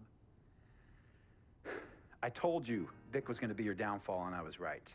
Something has to change now, or we're not going to need your services any longer. If this is about that Twitter stuff, Vic was playing. Okay, it was a joke. It's not about that. It's everything. But like I told you before, Vic is my best friend. I can't just cut him off. He's practically family. Not really. What exactly are you trying to say? I'm not trying to say anything, Dom. I'm saying it. Freak and his friend Vic are a problem for me and this organization. And I called you in here to figure out how we all together can fix this problem. And right now, I'm only seeing one solution. I agree that Freak may need to make some adjustments in his personal life off the court, but that's a learning process. We both know that. But this almost sounds like a threat. And Dom Pagnotti doesn't take too kindly to threats. Is this a threat? Call it what you will. We all know that Vic is a problem. The only person who doesn't seem to realize that is my brother. I'm sorry, bro, but enough is enough. I don't have a problem with what you're saying. I have a problem with how you're saying it. Now, I know we can come to some understanding without all the ultimatums or threats. Can we all come to a understanding, a compromise? No more compromises. I already warned Freak. I told you. Don't be a hero. Cut that zero. It's cut Vic loose, or we trade Freak. It's that simple. Fine, we'll go sign with another team. Good luck with that, Pagnotti. Because of Vic, Freak's reputation precedes him. No, because of Freak's God-given talent, his reputation precedes him. Everybody's been talking. Dom, you know how this works. This is not about you and me and our history. This is about your client. Help him. You talking as if I'm invisible. You talking around me, about me, but not to me. Vic has always had my back. And I've given this team everything I got. I practice hard. I play hard. Yeah, some nights I got it, some nights I don't. Some days I might even show up a little late to shoot-arounds. But every time I'm on that court, I've always given my best. And I see how it is, though. I mean, us players got to be loyal to you, but you don't have to be loyal to us players. Try to give me some father and son talk, talking about how you love your players and how you look up for them. Come on, man. You trying to cut me off like you cut off Izzy. Don't you have people loyal to you no matter what? People you can't cut off? Well, that's me and Vic. Vic and me. Y'all insist, really. They could tell me stop hanging with Vic. What makes you think they won't tell me stop talking to you? You remember in 7th grade, some guys were trying to jump me over some girl. Vic was the one to get some friends just to walk me home. And when they came, we went at it, but I wasn't alone. When I got my scholarship, it was Vic who put the word on the streets that nobody should mess with me because I had a future. Vic was protecting me. And sir, I know Vic is crazy. But before all the hype and the lights, media, fans, it was just me and Vic. He's always been there. I mean, if y'all don't like that, I don't know what to say. It hurts me to say this, but I see his point. What you don't understand is that the league doesn't have your back anymore. Not like they used to. They try, but it's too much. Social media has changed everything. And this last incident with Vic, that was the final straw. It was a joke. It wasn't funny. You know it wasn't a joke. Vic was defending you, stepping in to protect your honor by attacking another teammate like that? Talking about his manhood, his wife, his kids, his family, so you can be the big dog on the court? That's uncalled for. And they all know your relationship with Vic, so they think it's coming from you. But that's the media blowing everything out of proportion as usual. It's not just the media. He's attacking other players, other teams. He's out of control. Vic just doesn't know how to behave. We got guys on our squad who don't want to be here because of that beef. There is no place for that kind of inappropriate behavior in this league. If you can't trust your teammates, who can you trust? What Vic is doing isn't right. He's bringing you down, and people can see it. I see how all the other players are looking at you. Oh, it's not cool. It's not cool at all. What, don't talk to him? Don't hang with him? You do what you got to do. That's your call. But let me tell you this. You asked me if I had friends that I couldn't cut off? Yeah, I did for a while. Friends, business partners, girlfriends, wives, family that I thought I couldn't cut off. But I learned that sometimes you got to make the hard decisions. I mean, some of these people, they were just bad for me. They were bringing me down. They weren't making me better. They were good for the time that they were there, but I grew up. Not in age and maturity, but in mind and spirit. I was ready for the next level in my life. And I'll be honest with you, I've been on the receiving end of that. I've been cut off before myself, and yeah, it hurt at the time. But looking back, they were doing the right thing for me. Just don't tell my ex-wife that, Pagnotti. So what's the next move? The next move is Freaks. It always has been. Question is he ready and willing to do what needs to be done?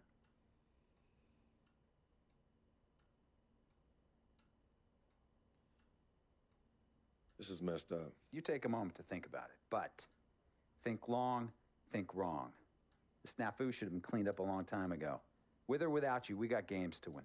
Freak, you gotta handle your business. Okay, we've all said our piece. You might cut me off as your manager, but I will always be your sister. Twin, this is on you. I might not like it, but I will respect any decision you make.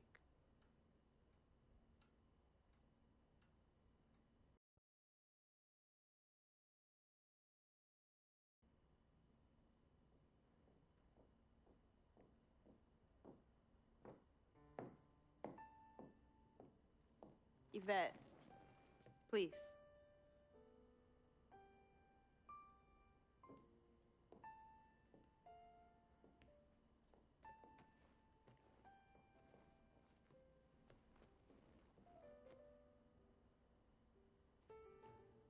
Cece, Yvette, where's Dom? I had him call you. Why? I'm gonna cut right to the chase. My brother is deeply in love with you, and I'm ready to put our differences aside if you are. Really? On a string. I'm with it. Team Freak. Team Freak. All right, so if you're gonna be down with the team, I gotta show you the dap. The dap. Yeah. Okay. Okay, like this. Oh. 1, 2, 3, shoot, swish. Swish. Yeah. Again. Like. Mm-hmm. Oh.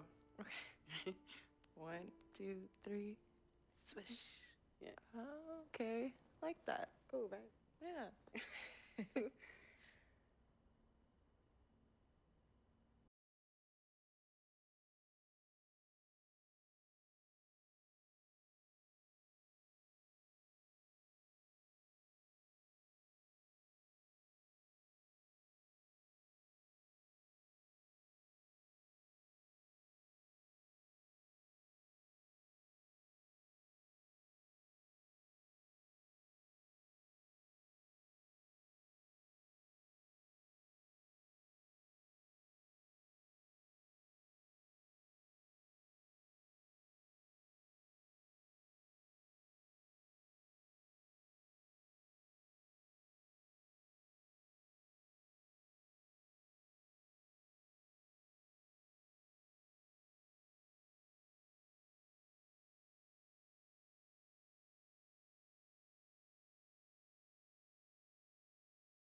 This is it. The last game of my rookie season. Kind of hard to believe. These 82 games have gone by in a blur. I know we're on the outside looking in when it comes to playoffs, but that doesn't mean I can't go out and give it everything I have one last time. So here goes nothing.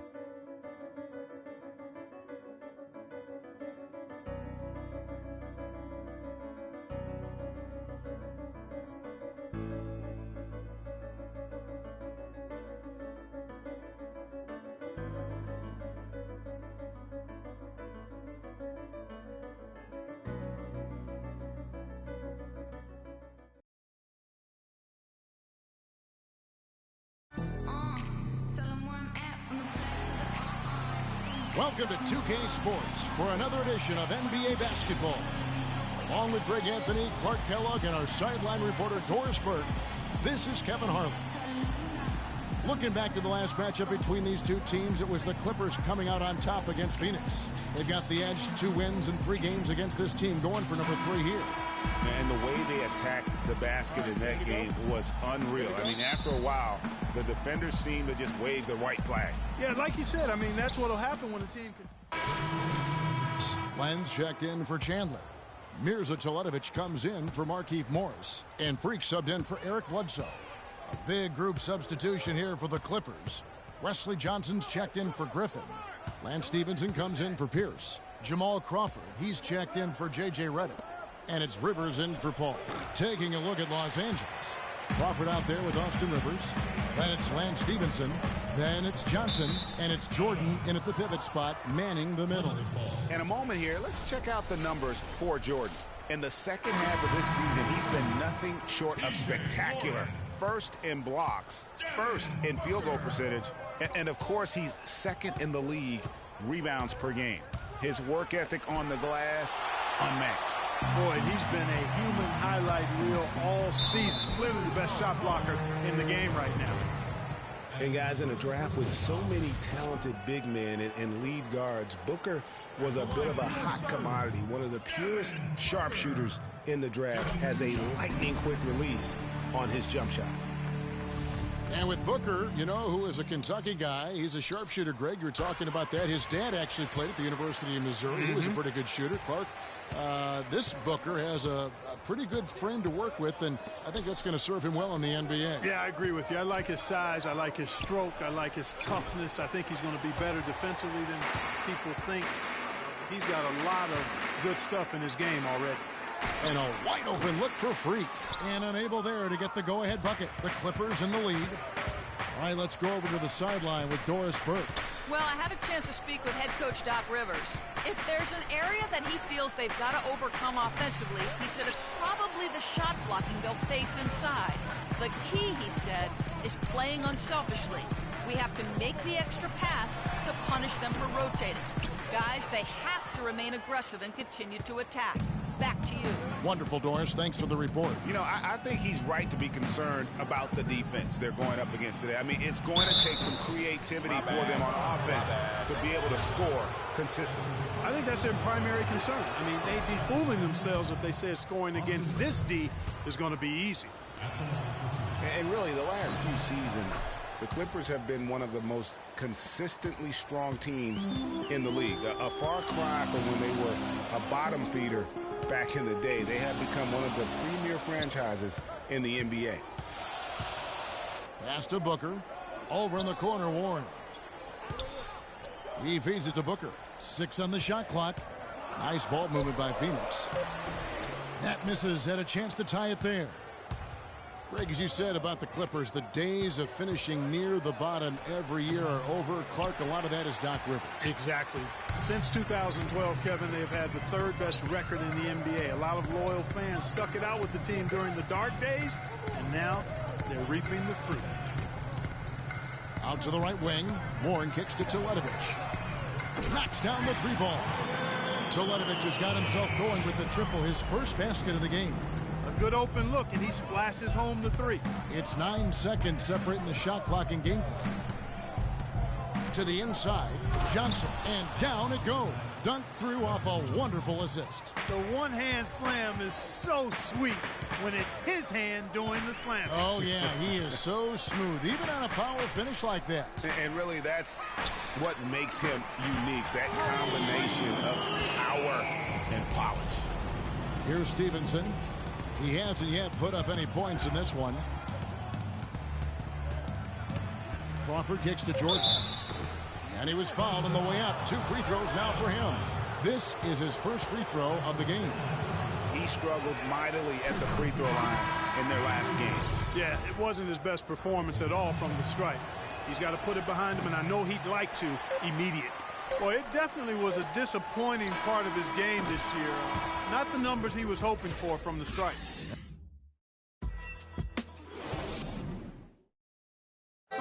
J.J. Redick a focal point in his tenure with the Duke Blue Devils, both offensively and... There's no doubt that he is Mr. Duke. And the Suns here with a different look. Alex Len's checked in for Chandler. Mirza Teletovic comes in for Morris. Warren's checked in for P.J. Tucker. And Freak subbed in for Eric Bledsoe. A big group substitution here for the Clippers. Jordan, he's checked in for Pierce. Johnson comes in for Lance Stevenson. Jamal Crawford, he's checked in for J.J. Redick. And it's Rivers in for Paul. And the Clippers, looking at who they've got. Inside, it's Griffin and Jordan. Rivers out there with Crawford. And it's Johnson in at the 3. And for Blake Griffin last season, much more comfortable, Clark, shooting the mid-range jump shot to the point where he seemed to be actually looking for it during games. Kevin, he's been working on that shot for a few years, and it's important to the scheme that he make it consistent in the way the Clippers play. So when he doesn't, the defense can back off, clog the lane, and make that offense perimeter-oriented. The Suns have made 7 out of 9 when they've stepped to the line. You know, and back to Griffin's improved shooting. You know, at first glance, the statistics disagree. He shot a career worst 50% from the field. But when you dig deeper, you see that his three-point and free throw percentages were career best. And that's where that improved range comes from. And also, he's taking more shots outside of the paint, which will also tend to drop that field goal percentage. Well, that's why they're on the lead. Aggressive play at both ends. Very nicely done there. Absolutely. They make the steal, pay dividends instantly on the fast break. Johnson kicks to Crawford. Now here's Rivers. He averages a bit over 6 points a game. Here's Johnson. Uses the glass to finish the layup. Johnson's got 7 points here in this quarter.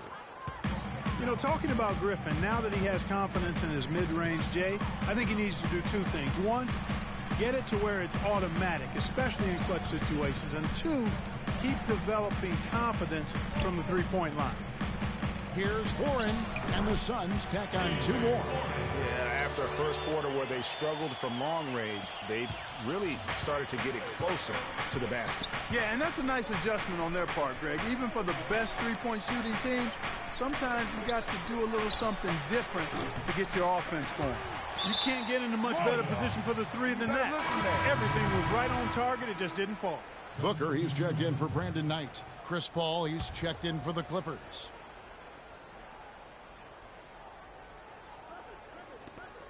.35 seconds left to play in the first half. In the corner, it's Crawford.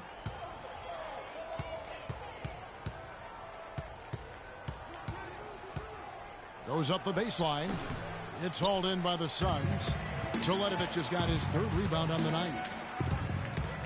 Freak dishes to Len. Out to the right wing. Pass to Kim.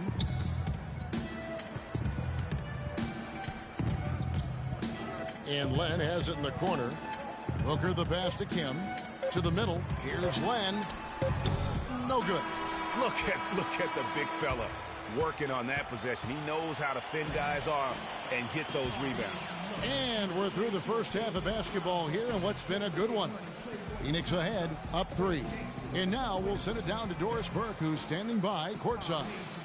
Hi, Kevin. Well, Doc, as we get into the second half, what do you expect to see from this offense you're facing tonight? Well, they're moving the ball. They're just playing to the hot hand, and we got to expect that.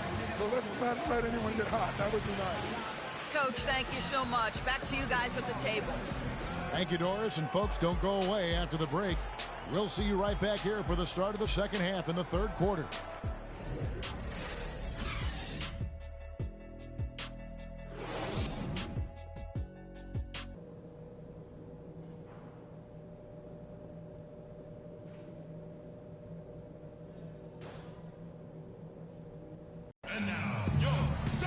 Welcome back, everybody. The start of the second half getting underway. Both teams. Alex Len's checked in for Markieff Morris. Warren comes in for P.J. Tucker. And Freak subbed in for Eric Bledsoe.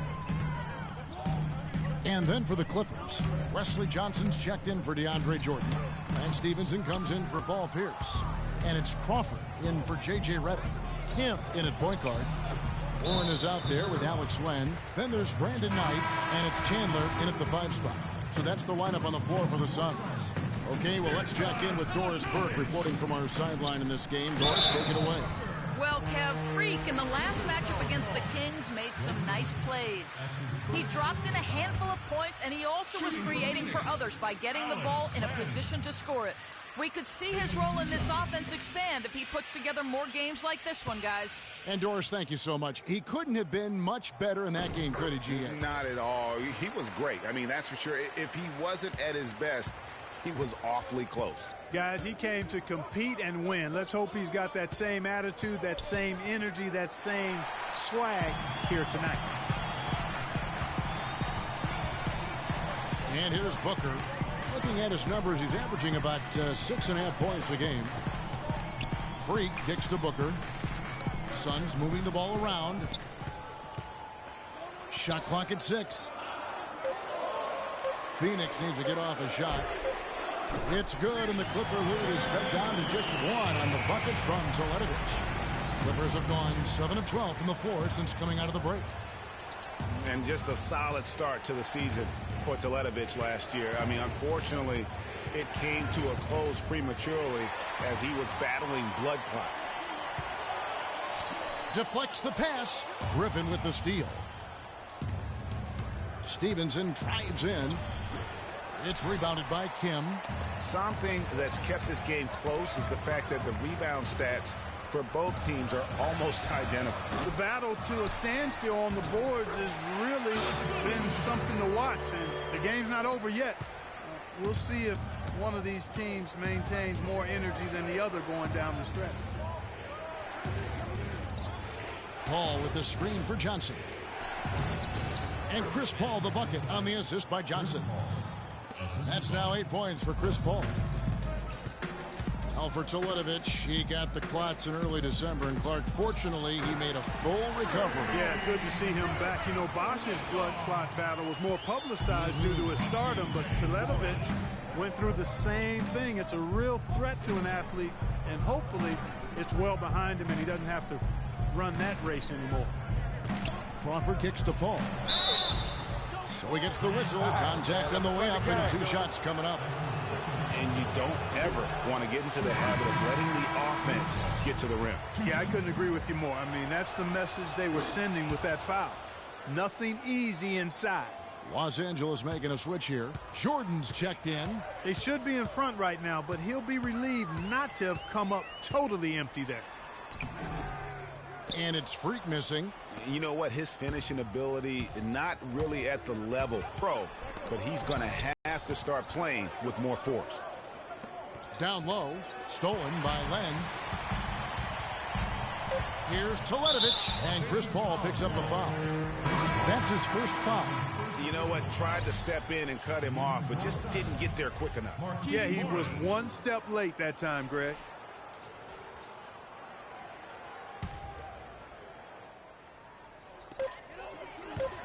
For 3, he got it up that time, but it wouldn't fall for him. And so after 3 quarters of play and some great up. And we're set to start the action up here in the 4th quarter. It's making some changes. Len comes in for Chandler. And Freak subbed in for Eric Bledsoe. And Los Angeles making a change here as well. Griffin's checked in. So for the Clippers right now, Chris Paul and J.J. Redick are the guards. Pierce out there with Griffin, and it's Crawford at the small forward position. Paul kicks to Griffin. Oh, and that one, no question, powered it down. He is an automatic finisher when he gets into that area. You know, he fixed the simple one-handed stuff to get the 2 points. Yeah, and in a close game, though, guys, those could be really important points. Redick dishes to Paul. Kicks to Pierce. Passes to Redick. 1:52 left in the game. A shot by Paul. Nobody around. Again, Los Angeles. Definitely doing his part because he's made his share of clutch buckets here in the 4th. Now here's Freak, defended by Paul. Shoots from the high post, and that one goes long. It's almost like he's trying to make things hard on himself. You know, he's just got to slow the game down, try to get some easy. That's their 3rd straight make off an assist. Great ball movement. Freak kicks to Len. Here's a screen. Launches it. No luck. And the Clippers will go the other way with it. Here's Crawford. And a foul called on the shot. Got him on the way up that time, so he'll shoot two right here.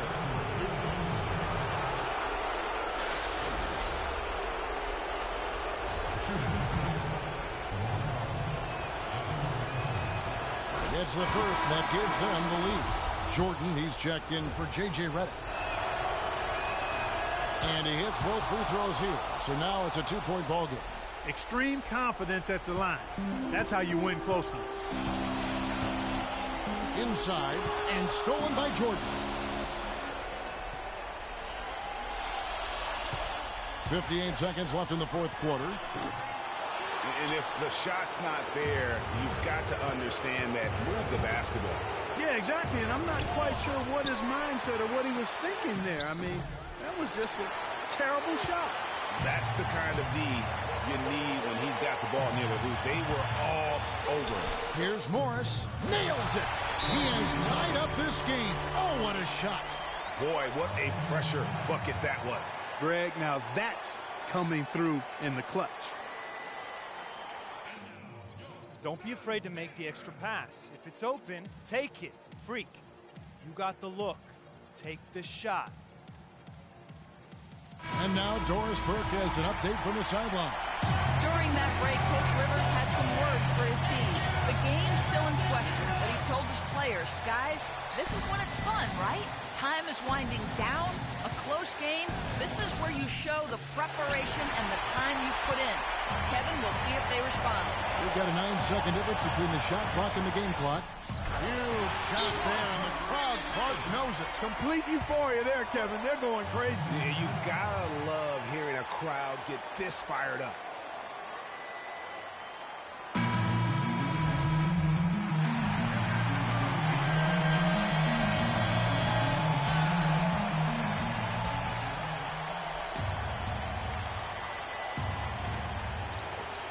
Crawford passes to Paul. It's good. This game is all even. Well, Paul's got him dropping right now for sure. There's 21 seconds left to play here in the fourth. The dish to land. And stolen by Jordan. The drive by Paul. It's tipped.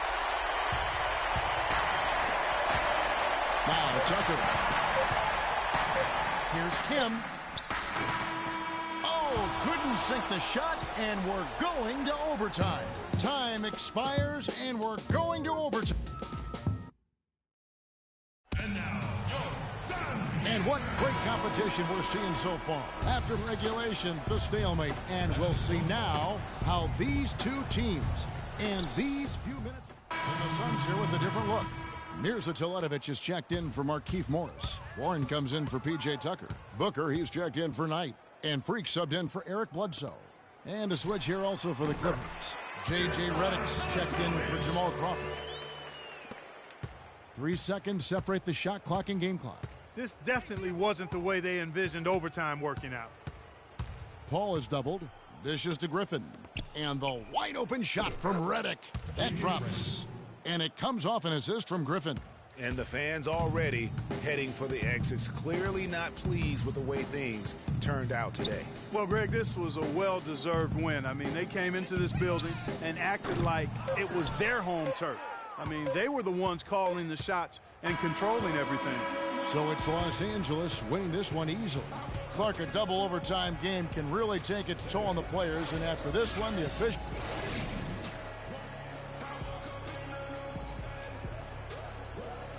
Guys, I'm here with Paul Pierce. And Paul, tell us what it is about this team that allows you guys to... The 2K Sports postgame show.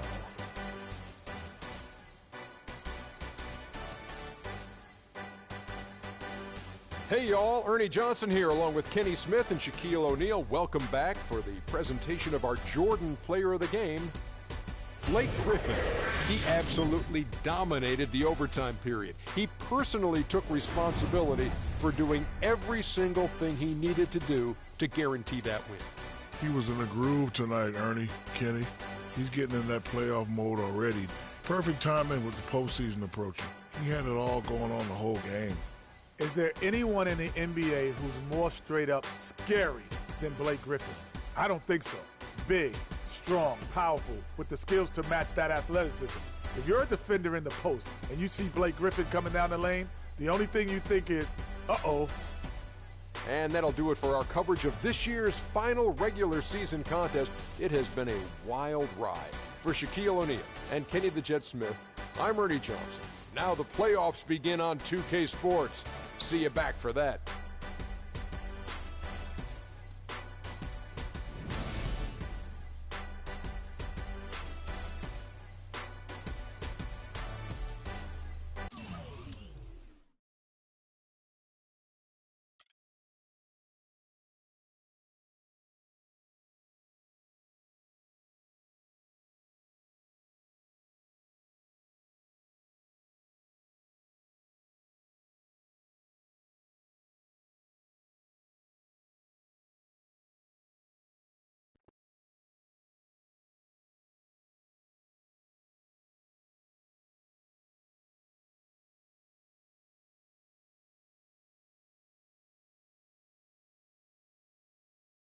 I know money isn't everything to you, freak, and I find it hard to say this, but I've grown to respect that in you. You're a man of conviction, but it's my responsibility to point out the consequences of that way of thinking. Now, for you, winning is everything, but winning isn't something you could do alone. It requires excellent, or at the very least, competent coaching, contributing teammates, and God willing, good health. And we all know that's not a guarantee. Now, the reality is you're not in control of any of those other factors, but if you, as the star player, fail to win and deliver a championship, you will be held responsible. You will be scapegoated, you will be villainized, and you will be punished accordingly. So when you say to me that as a free agent, all you care about is being in the best position to win, I understand what you mean. But again, that's not only up to you. Now, I'm going to call my guy at Apollo Jets. I'm going to get us a private plane for this tour. I promise you, you're going to love the free agency experience. Now, your relationship with Vic has unfortunately cost us in some of these negotiations. We had 10 teams interested. We now only have 3. But thankfully, you wised up when it came to Vic.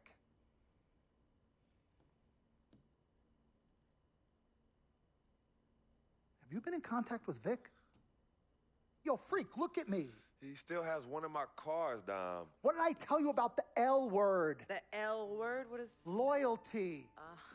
I don't know what kind of hold this Vic has over you, but it makes me scared. You're a free agent for the first time in your career, and the only person you need to be loyal to is you. You need to be an FOF. You need to be a friend of Freak. Let's forget about winning without appropriate compensation and loyalty that hasn't been earned and isn't deserved. This is a tough business, Freak. We need to be tougher. Come on. CC? Woo, Lord Jesus, I was about to blow a gasket. Okay, freak. Now, there are very few options on the table, and I want you to explore them all before making your final decision. Whatever you decide, it needs to be an informed decision, not an emotional one. The larger the markets, the greater resources at your disposal and exposure for you. But if you don't allocate these resources properly, then it's just a big spotlight on you as you lose. Well, thank you kindly, big sis. She's right, Freak. Thanks, Don. Absolutely. Team Freak. That's what we're about. Oh, whoa, I don't know if I like this. What? Dom and CC high-fiving like that? I mean, yeah, why you got so certain I'm gonna lose? Whoa. No one thinks you're going to lose, Freak. You guys sure sound like it. We just want you to select a franchise that has great coaching, super talent, exposure, but most importantly, a ton of cap space. If the team doesn't win and you're to blame, at least you won't be broke. Capiche? Capiche. Also, you should make sure it's somewhere you want to raise a family, but no pressure. Well, you guys have made this decision so much easier. What did Mom and Dad say? You know what they said. I mean, but honestly, I'm torn. I've heard and listened to what you've all had to say. Don't take this the wrong way. There's just one person I haven't heard from, and that's Vic. Oh, Lord, help us.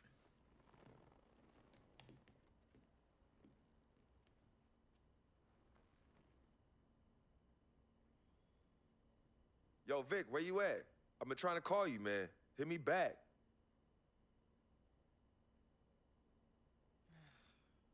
You know him. He's probably somewhere too loud to hear his phone. I don't know. I think Vic's actually upset with me.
I'm Mexican with an amazing race I get to be. Must I? All right.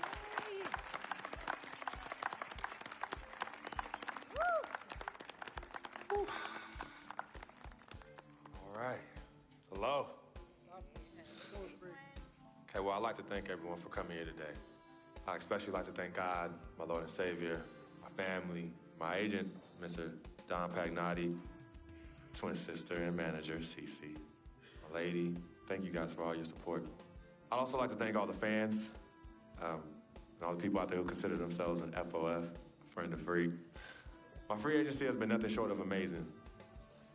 And frankly, it has been a dream come true. But like most dreams, the reality is very different from what I imagined. Though I wouldn't change a thing about this period and the time I spent in the NBA, I can honestly say that nothing has been more gratifying and more difficult than choosing where to play next year. I sought the wise counsel of my loved ones. Nothing puts me at ease more than knowing that regardless of my decision, you guys will be there for me no matter what. Now, there are so many wonderful teams in the league, each filled with stellar talent and all vying to be number one. For me, there's nothing more important than winning and surrounding myself with those who feel just as passionately about the game as I do and have an unrelenting desire to win a championship ring. That's what matters most to me. So it is for this reason, above all, that I have decided to choose the New York Knicks. I'm at home, baby.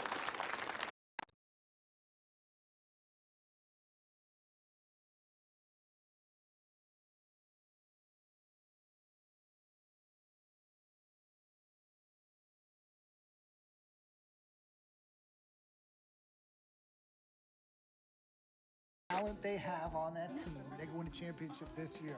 You think so? And you know what that means? I'm gonna get Cha-ching. I love it. I know. Yes, my man. All right, son. Congratulations. I've been running. 3 letters, M-A-X, baby. Dom we trust, baby. Dom we trust. Let me see this contract. Let me see this contract. Gotta call. I'll be right back. I gotta call finally.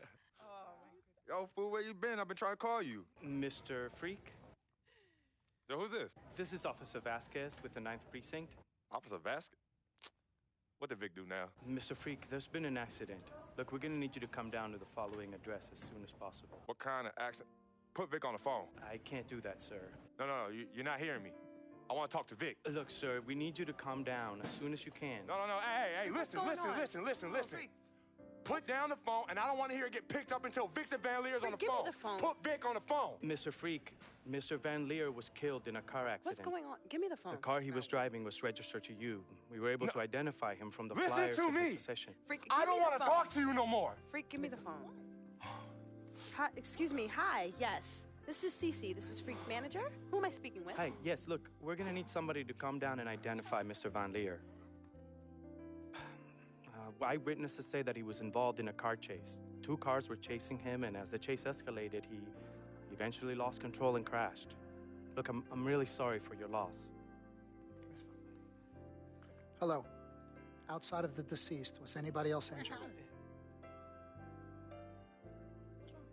Vic died in a car accident. What? Yeah, they said he was in a car chase. No. Freak, I'm sorry. He died. Oh, man. I'm so sorry, Freak. Freak, I am so sorry.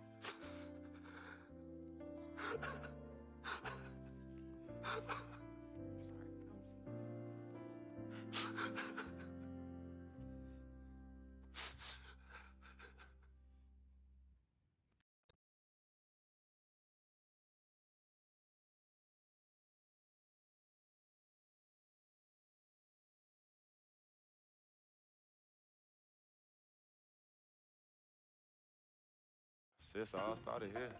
Yep, right here in the dome. Yeah, when I was all about living the dream. Yeah. I know it'll be some nightmares. As Daddy always says, all that glitters ain't gold. Yeah, I'm gonna miss my brother Vic, though. Deep down, he was a good person at heart, but he was never quite right. Something was always off with him, even when we were little growing up. Yeah, I know, but I loved him anyway. I knew he was trying to take advantage of our friendship, but I didn't care. We were boys, ride or die. You know that? Ride or die. Just hope Vic finally found peace and depth that he never found in life. Well, may he rest in power.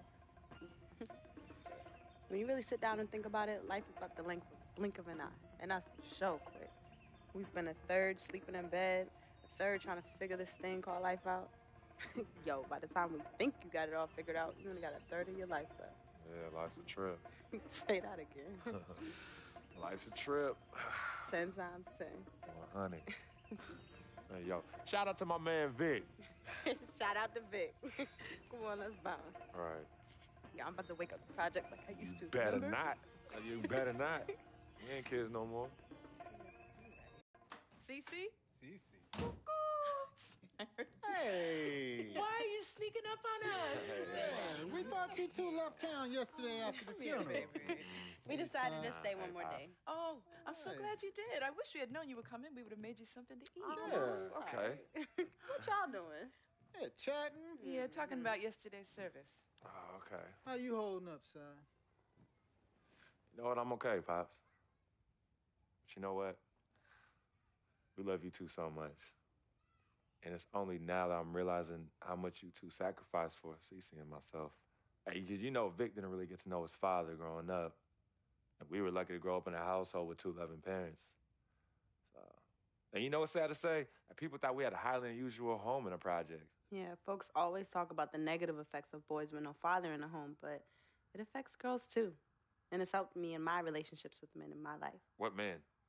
Anywho, I know that all men are not dogs because I had a great father in the home. You, Daddy. I was there too. He didn't do it alone now. Yes, Mama, of course. It goes without saying. Thank you, daughter. I did what my father did, and his father before that. A man, a real man, will always be involved in his children's lives. I love your mother. We had our ups and downs, but I love her more than life itself. You two are a direct result of that true love. Yeah, we know that. Switching subjects. Yeah. I know the both of you like I know the back of my hand. You said you were leaving after the service. Why are you here out of the blue? Yeah, what's up? Why gotta be all that? Yeah, we can't stop by and show our love and appreciation for our loving parents. I'm highly offended. I am appalled. What's happening? Yeah, come clean. Okay. Me and Cece just want to give you a little present. Yeah, a small token, a small repayment for everything you've done for us. Yeah, all the sacrifices you've made. And we want nothing in return but your love. And grandchildren. But get married first. Yeah, save your money. But, Daddy, we really just But, Daddy, nothing. You heard your father. Well, maybe one day. Maybe. But one day is not today. Nope. Okay. Well, for real, we do have an actual flight to catch tonight. For real this Yes. time? For real this time. Well, It's good to see you again. Yes. Love you Hey, too. y'all call Safe us when flight. you get there, okay? We will. As soon as you land. Okay, Mama. All right. Yeah, y'all Okay, call Mama. us as soon as you get back. All right, as soon as you land. All right, Yes, promise. Take care of your brother. Of course, always. I got this. No trust. Hey, did you forget something? No. Can you do me a favor and head to the sofa? The sofa? What's at the sofa? Just look behind the cushion. Behind the cushion? Pete, come here. What do they want now? What's in the envelope? Just look inside, Mama. Pete, you open it. Hey, Frequency, what's this? Does it look like it opens doors? Keys to a house? Uh-huh. A new home? Uh-huh. Son, now I done told you and your sister 1,000,000 times. Me and your mother are very comfortable right where we he's are. Absolutely right. This is Harlem, USA. Project or no project. This is our apartment. This is the home we made for you to raise you up right in. We're not moving like everybody else. Let me talk Tell to him something. Frequency, we both appreciate it very much. I mean, we're very grateful. Okay, honey. look, there's something else in the envelope. Pete, he says look inside the envelope. What? Well, look inside. Yeah. Oh, wait already. Montego Bay, Jamaica. Baby, pack your bags. We are living the dream. Oh, thank y'all. Love you. All right, love you guys. Love you. They're freaky. By the time you read this letter, I'll be long gone. I wrote this letter because it's the only way I think my voice will ever be heard. This piece of yellow paper is the only way I'll ever get any of you to stop, listen, and really get to know me, Victor Van Leer. My childhood was turbulent. But even in the most unsettling times, there was a break in the tide. Father was the rocky water, and my mom's was the gentle surf. Pops did a lot of foolish stuff, but when he wasn't trashed and was actually taking the time to be a father, he'd say, Vic, you got one life, a fragile life. God can take this life whenever he sees fit. So live, and live plentiful. Each day God gives, live it in abundance. My pops was a smart dude, the most dangerous kind, educated and street smart. And this apple didn't fall too far from the tree. My mom's, she was an angel. No matter how heavy the hand, she would do anything for me. And by chance, when I was casted into that darkness, she was the voice I followed back to the light. I was so young, too young. But my decaying flesh carries the scars and memories that won't fade. She's the reason I'm as loving as I was. She taught me to look at others as human beings and not objects. Now, where there's pain, a simple kiss, hug, or I love you could disperse that rainy day. That's why I'll never understand why. Why she of all people was taken from me. The only one good thing I ever had in my life. And that was my mother. You ever feel lonely? Well, I didn't have any siblings, and no one would claim me as their own. It is the first time in my life I questioned the point of living at all. If it wasn't for your family taking me in, I swear I was going to open my wrist or jump in front of the A train. But I found love. And I found it through my new family. Mr. Pete, man, he was the complete opposite of who my dad was. He was foreign to me. He was a good, honorable man, and to be honest, he intimidated me. I didn't believe I could ever be the man he tried teaching me to be. Miss Martha, damn. Real talk, I was in love with that woman. Frick, if you're reading this right now, I'm sorry. I never met one hottie that came close to her. Mr. Pete is a lucky dude. But unlike my dad, he could recognize the angel in his presence.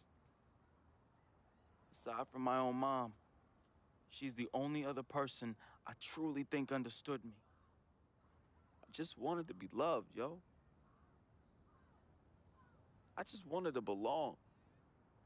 CC, man, I've seen her make the hardest dudes break at the wrist. I've seen her turn coal into diamonds and then back into coal again, just by doing this intense stare she do. CC is no joke.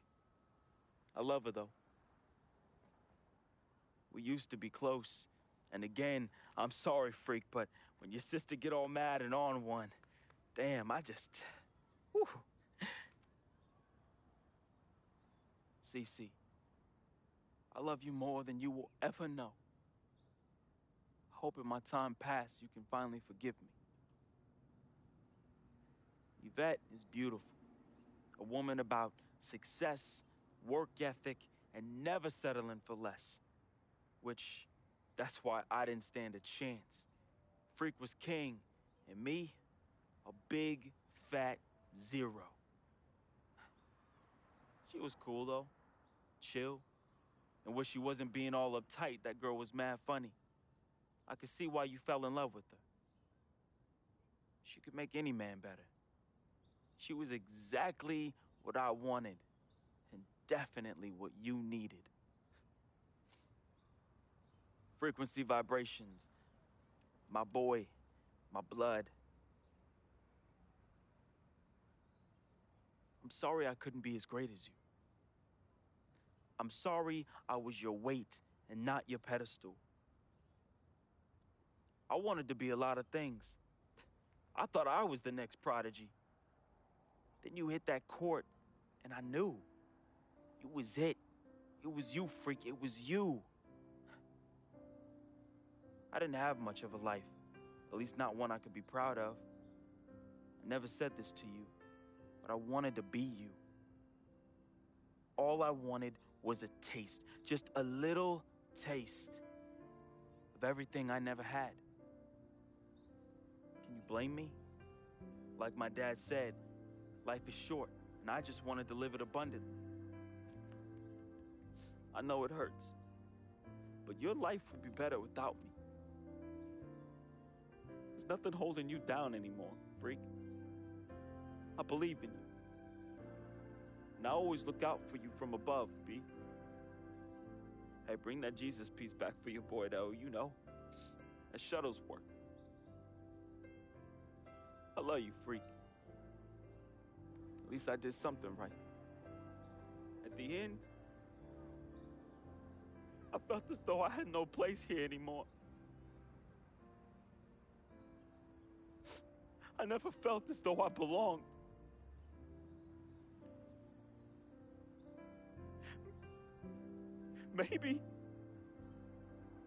Maybe my greatness is in the heavens. Or maybe, just maybe, my greatness is you, freak. I just hope you and the fam remember me as I remember my mom. Look at people like human beings, not objects. Because if you wait, it's often too late. So just say you love them now, man. Be the voice they can follow out of darkness. Be to them what my mother was to me. An angel. Your boy, resting in power. Vic.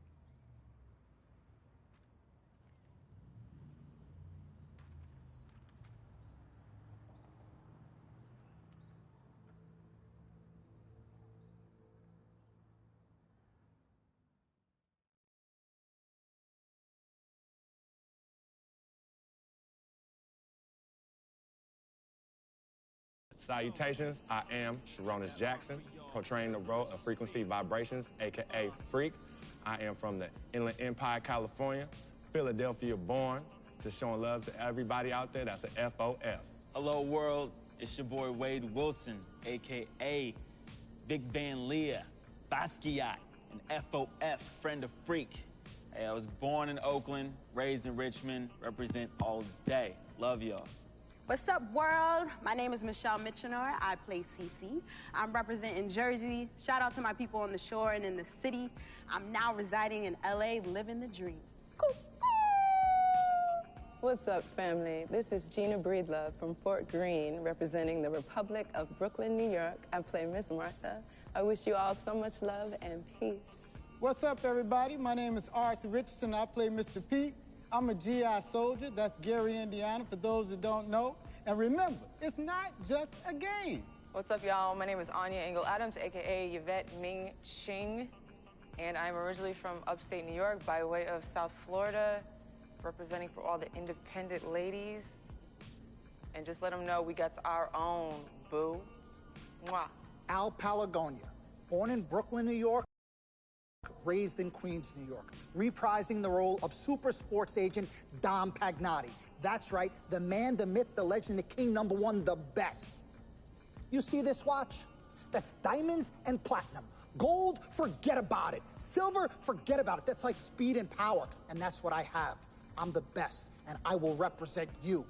Freaking and vibing, freaking and vibing, freaking and vibing. Go 2K16, yeah, boy! Yo, hear me clearly and hear me good. I am Paul Garangelli from Petaluma, California, also known as P-Town, home of the Butter and Egg Parade and Mocap Madness, and I play the team owner. Hello, my name is Spike Lee. I hope you enjoyed our NBA 2K16 feature film, Living the Dream. Dolly, a little faster, a little faster. You know I'm on the dolly. This is my signature shot. We had a great, great time doing this. And as I said before, I've never done this before. It was a very, very, very, very, very great learning experience for me. Worked with a great group of people in front of and behind the camera. And you know what? I want you to see everybody worked on this film. So crew, come on in. Keep going. Keep going.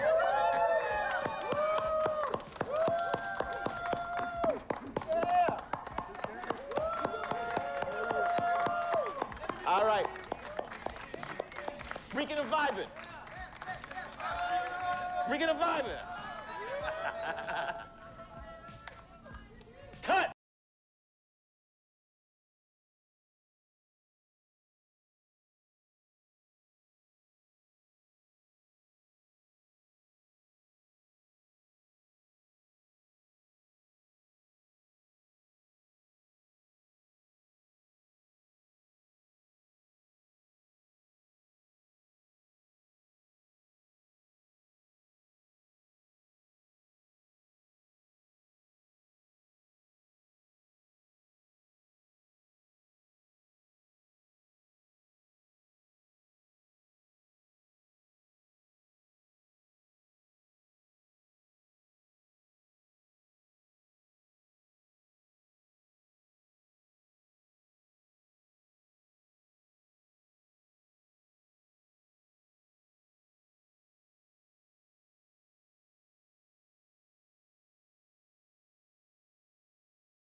Welcome to your second NBA season. Now that your career is progressing and your brand is growing, you will be challenged with managing increasing demands off the court. In between games, you'll have decisions to make on how to spend your off days. Will you refine your skill on the court and work on increasing your attributes in live practices? Do you want to earn fame and extra money by partnering with global brands? Or would you rather establish personal connections with some of the game's most influential personalities, which bring with them a variety of rewards? The choice is yours.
It's the 2K Sports pregame show. That's right, it's here, the official start of the new NBA season. I'm Ernie Johnson, excited to be here once again with Shaquille O'Neal and Kenny the Jet Smith for another go-around. Our game tonight featuring the New York Knicks as they go up against the Indiana Pacers. For Indiana, they're excited to be back out on the floor for game number 1 of the season, and I don't think anyone has doubts that they want to send a strong message tonight and tip off the new season with a win. And, of course, Freak playing here tonight. You've probably heard his story by now. Lost a friend of a long time in the offseason. Very tough to deal with, obviously. How hard is it going to be for him to get his focus back, Shaq? It's going to be tough, Ernie. He lost someone that he knew for a long time, and it's going to weigh on him.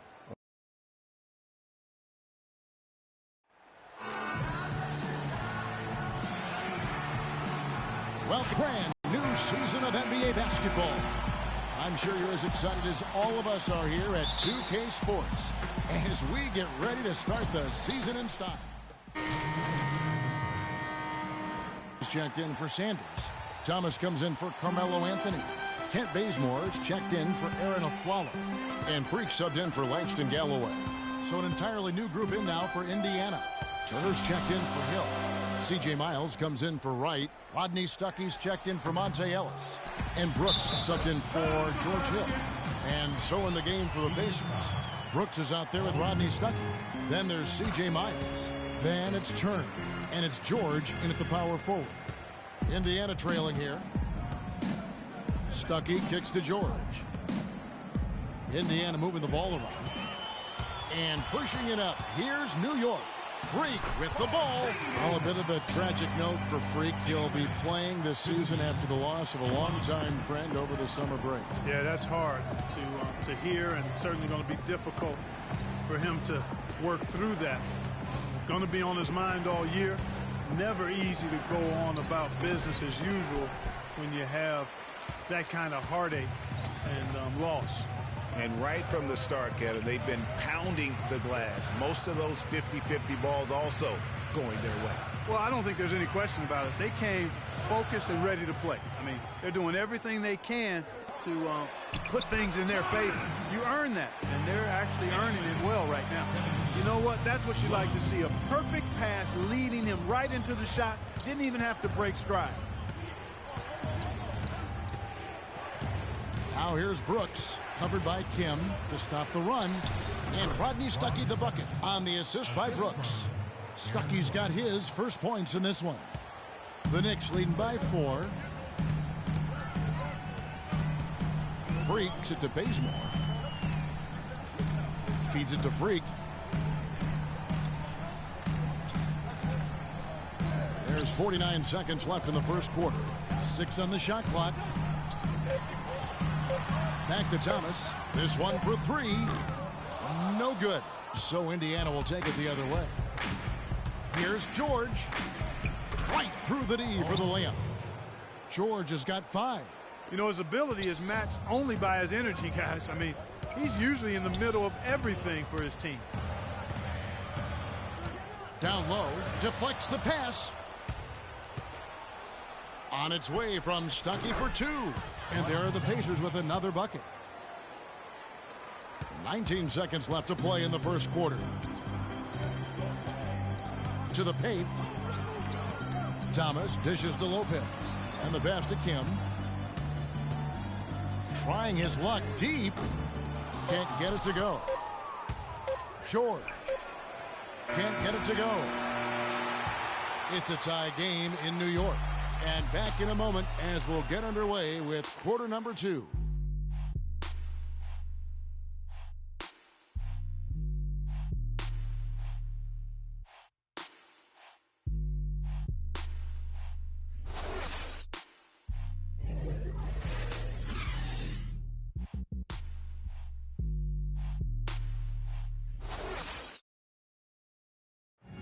We sat down with Freak to discuss how he's handling the loss of his close friend. Our thoughts and prayers go out to Freak Clark and his family. Without question. I mean, it's a really difficult road to navigate the loss of a loved one or a close friend. And sometimes, even though it's difficult with that kind of weight on your heart, the focus you have to give to the game can sometimes be a source of solitude, because you really can't be thinking about anything else when you get between those lines, and sometimes that can be helpful in the process of moving forward. Well said. Your perspective is always appreciated. Appreciate that, Kevin. Welcome back, folks. We have a close game here at the start of the second quarter of play. And what stands out to you from New York in this one? You always like it when your team doesn't settle for outside shots, and that's been the case here early on. Yeah, I agree with you. They've done a nice job, Greg, working it low and not taking the easy way out on offense, keeping that pressure on the defense by going inside. Kim, he's in at the point. Derek Williams is out there with Sanders. Then there's a follow, and it's Anthony in at the free slot. They're the group New York will start the second with. Ellis outside, and Hill has it in the corner. Shoots from 12. Larry Sanders with the rebound. Sanders has got his fourth rebound in this one.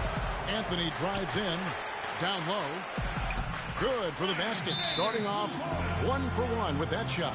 They are just killing them on the interior. Yeah, you can't say that with enough emphasis. I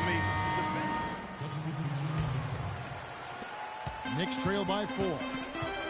Some firepower, Clark, from this offense. Yeah, Kevin, how about the air confidence? I mean, they really look like they believe in what they're doing. Yeah, they got a nice groove going right now offensively. The feed now to Bazemore. Here's Lopez. Score the basket. Nice shot after missing his first attempt. Now that's how you pick up second chance points. Stay active and be ready as soon as the shot goes up. The dish to George. Back to Stuckey.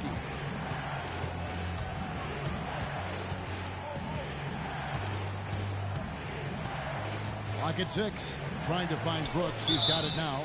Foul call that time on the way up. That'll get him 2 chances at the free throw line here. And they're really getting more points at the free throw line here in the second quarter.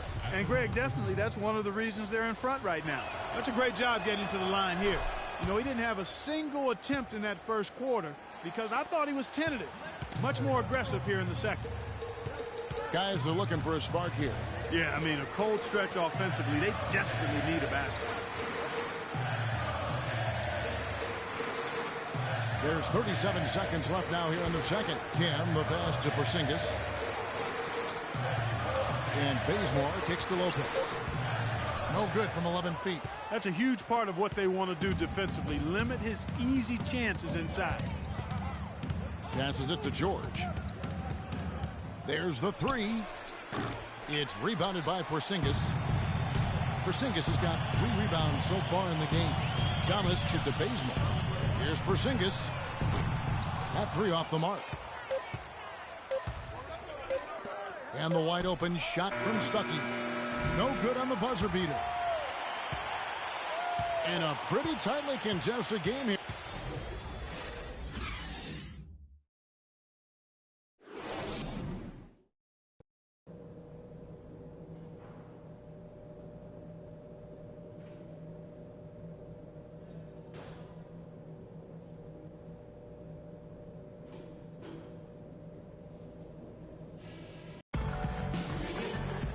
The third quarter now beginning. Both sides looking to pull away in the last half of the game. Well, some really terrific numbers for Aflalo. He has 11 points and 2 steals as well.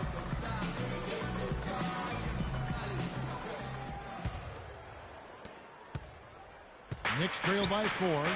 Our second half of basketball.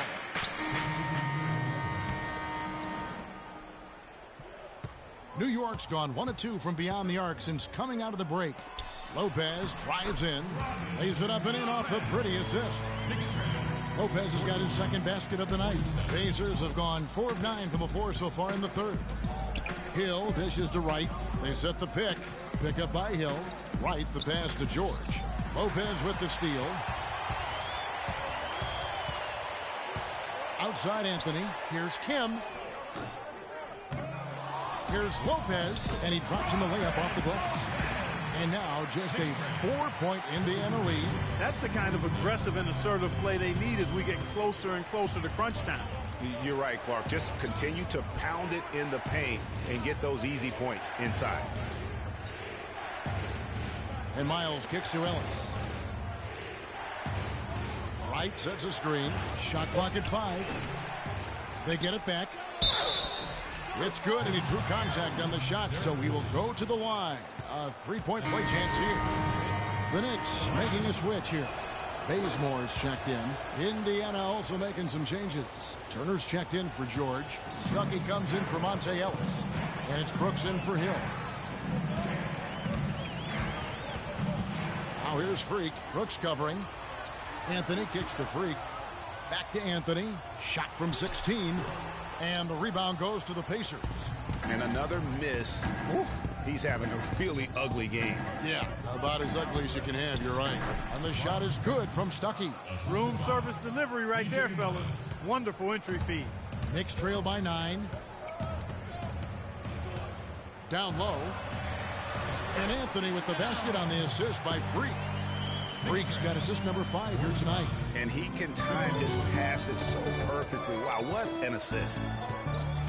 It's Brooks on the wing. And it's going to be 2 free throws. Drew contact on the shot. Going against Aaron Brooks has been a big issue for them. He's got 8 points, and the contribution from the line for him, he's made 5 free throws. And he hasn't been afraid to draw a little bit of contact on his way to the basket. Some guys shy away from that. And the Knicks making a change here. Thomas is checked in. He hits both from the stripe. They got to keep fighting their way to the line, guys. This half, it's been nothing but success for them there. Yeah, taking full advantage from the charity stripe. They've yet to miss here in the second. With this stoppage in play, we have a chance now to show you which teams led the league in three-point percentage last year. In third, the Pacers. You know, a solid three-point game can be the cornerstone of an effective offense. I mean, it adds a little pop and punch to what a team is doing offensively. And last year, this team was not made up of just good three-point shooters. They had great three-point shooters. Off with the layup. Pacers leading by 9. Brooks kicks to Miles. Miles with another miss. For New York, they've gone at a pretty good shooting pace. They're 6 of 13 from the field here in the third. That's good. Thomas got 6. How about that cloth soft touch? I mean, just a gentle little teardrop, almost like a falling leaf. A leaf falling down slowly to the ground. Very sweet and colorful, too. Turner with it. He's picked up by Lopez. And Turner kicks to Brooks. From the left block, he sends it through. Brooks has got the lead up to 9 now for the Pacers. Dishes it to Freak. He feeds it to Carmelo. And it is good at the buzzer. Wow. And that's a big... 56. Knicks fans, these are your Knicks City. Well, welcome back as we get set to start. A different look for New York. Robin Lopez is checked in for Sanders. Anthony comes in for Lance Thomas. And Freak subbed in for Langston Galloway. Indiana also making some changes. Wright is checked in for Hill. Stuckey comes in for Ellis. And it's Brooks in for George Hill. Him in at point guard. Porzingis is out there with Anthony. Then there's Robin Lopez. And it's Aflalo in at the 2. So that's who's on the floor for the Knicks. He's able to hit the second one, and that puts them up by 5.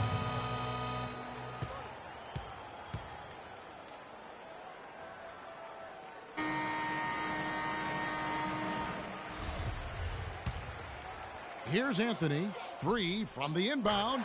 Laces one from 3.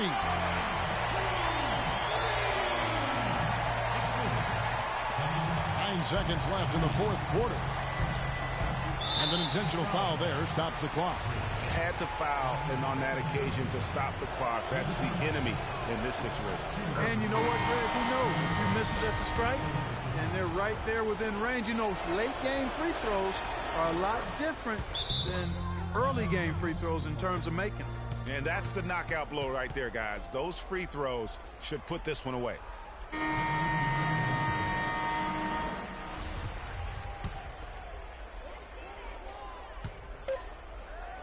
Lets it go from deep. Cannot hit. So a close game sees Indiana take this one. A narrow win under difficult circumstances, Greg, as the visiting team. It really was, but that didn't seem to bother them. I mean, road team, home team, all I know is they were the better team. Well said. That concludes the first game of the NBA season. This is Kevin Harlan thanking you for watching. And time now to head over to Ernie Johnson for the 2K postgame show.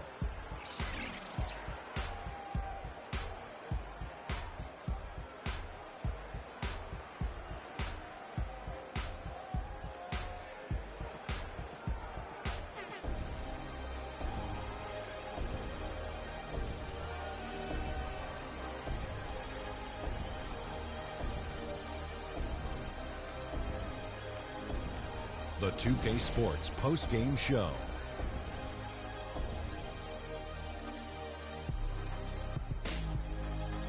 Welcome back, everybody. Ernie Johnson here along with Shaq and the Jet as we present our Jordan Player of the Game, Paul George. He delivered quite a star performance.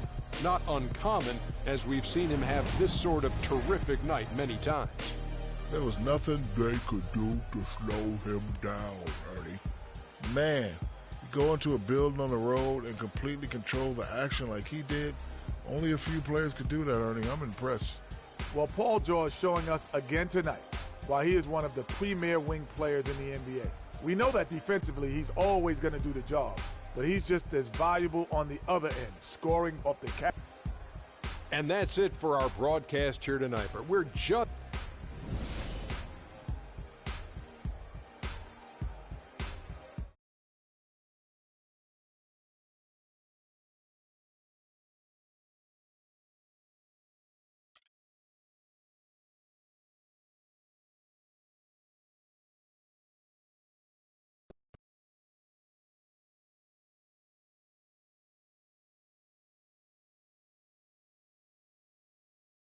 How much blame do you place on your teammates after not finding a way to pull out a win?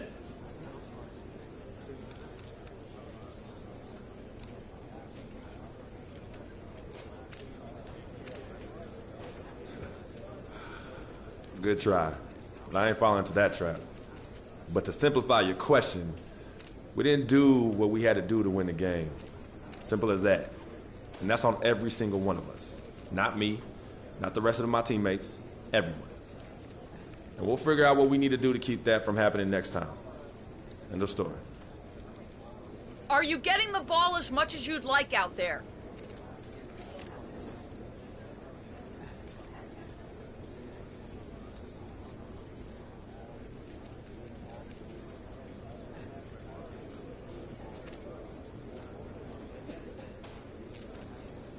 That kind of thing doesn't matter to me. As long as we're winning games, I don't care how much I have the ball in my hands. I really don't. The team comes first. You know that. You went through a lot last year as you got acclimated to being in the NBA. And then you went through a tough time in the offseason with the death of your childhood friend, Victor. Can you explain your mindset to us as you try to move forward this season?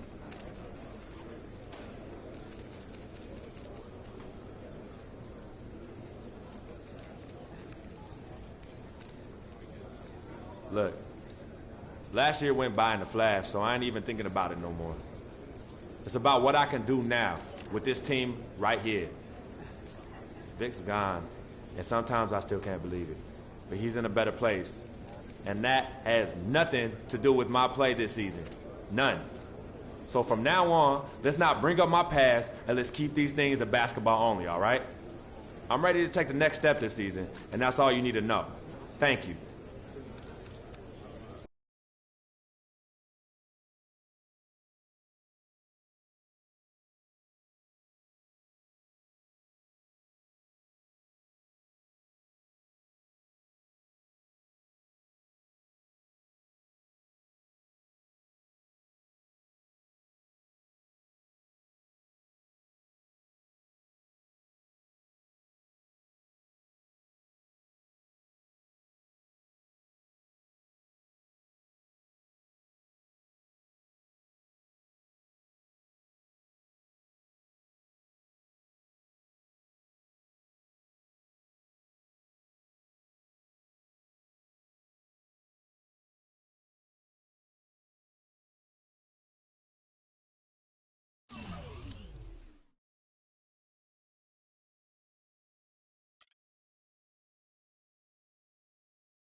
the 2K Sports pregame show.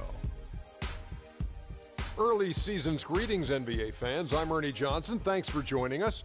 Got Shaquille O'Neal here. Got Kenny the Jet Smith here for this edition of the NBA on 2K Sports. Tonight, it'll be the Philadelphia 76ers going up against the New York Knicks. For the Knicks, this is a team they played pretty well against last season, going 3-1. They'll look to keep that edge tonight. Guys, let's talk about Nerlens Noel. Really made the most of his rookie season, which was actually, if you want to say, was his second season. Yeah, it really wasn't his rookie. But it really, no, technically he was a rookie. Okay. After sitting out after the ACL surgery. Yeah.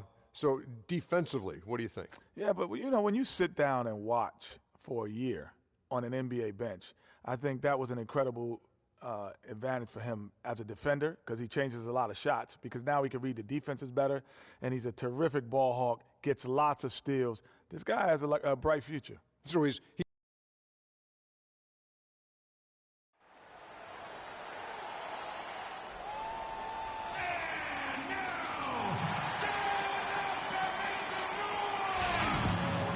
.2K Sports checks in with our loyal viewers for the broadcast from Philadelphia. It's the home of the 76ers, the Wells Fargo Center. The Philadelphia 76ers, they come in off a good outing against Toronto.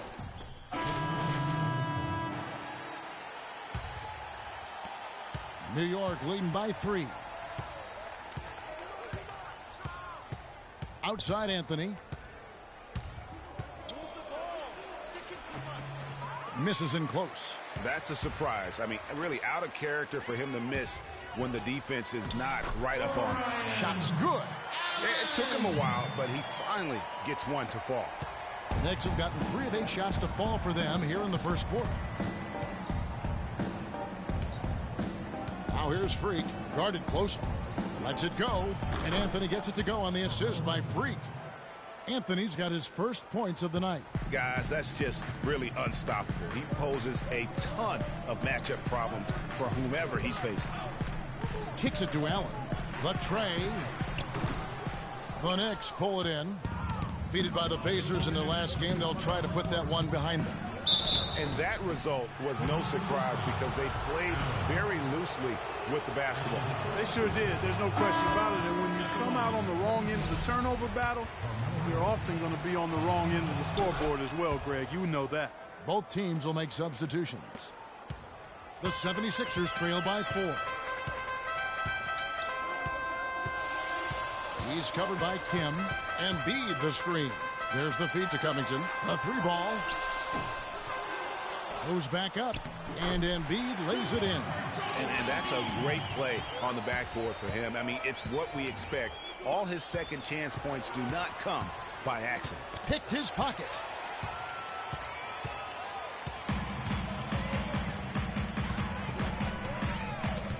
He's covered by Kim. Pass to Embiid. He dishes it to Grant. Fires the 3. And it's good. Grant's got his first 3 points of the game. And no matter who it is, that kind of D isn't going to get it done. 59 seconds left in the first. It's tipped.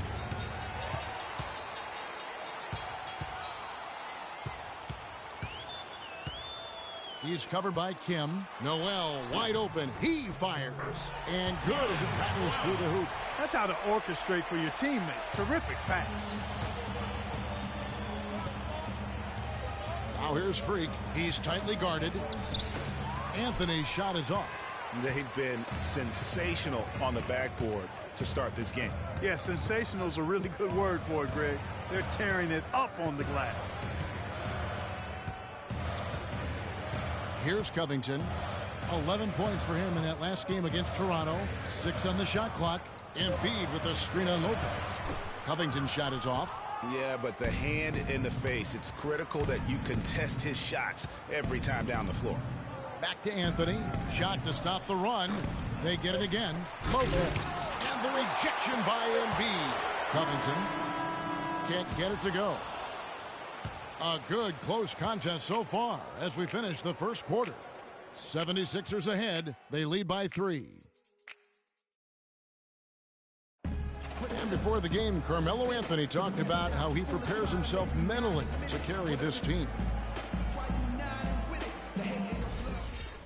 Let's take them back. You don't hear too many players, Greg, saying it's easy and they're not too concerned. Yeah, or talking about possibly winning basketball games. But I have a feeling he's more concerned than he talks about, and when he says it's easy. It may be for him, but it sure didn't look easy for the Knicks last season. Well, up to this point, a closely contested game as we start the second quarter. And guys, what's your take so far in Philadelphia? Well, they've dictated tempo with their defense and been able to force some turnovers. Yeah, and, you know, they've also done a good job, Greg, on their end of the floor by not throwing the ball away. They've got Carl Landry, Tony Roten out there with Allen. Then there's Okafor. That's the group in the game for the 76ers. Roten, no good. The bucket just not well protected, but still he doesn't convert too often. That's been the story with him. And now let's have a look at the teams that were last year's best from the free throw line. In third, the Knicks. Collectively, I mean, they had an amazing year at the free throw line. Sometimes free throw shooting can be contagious, and it seemed like everyone on their team had the hot hand. To the middle. And it's Freak with the rebound. Nick shooting a lackluster 38% for the game, struggling so far. Williams gets the bucket. Wow, the floor just really opened up for him on that possession. Yeah, I mean, I'm all for good offense, but that was just a terrible reaction from the defense. Here's Roten. And so he earns a trip to the line. Officials saw the contact, and he'll shoot 2.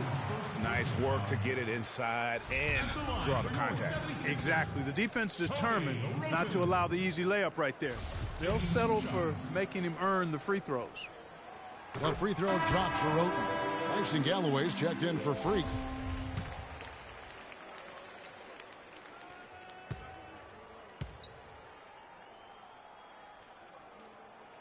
And Roten drops them both. Here's Galloway. Screen by Sanders. Galloway kicks to Sanders. Williams attacking. And so he draws the foul on the shot. A trip to the line to shoot 2. It's his first trip to the line. And at the line last year, he was good on about 77% of his attempts. 2 shots.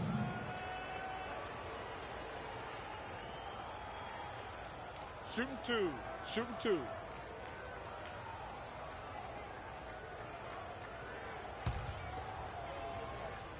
It's a completely new group here for Philadelphia.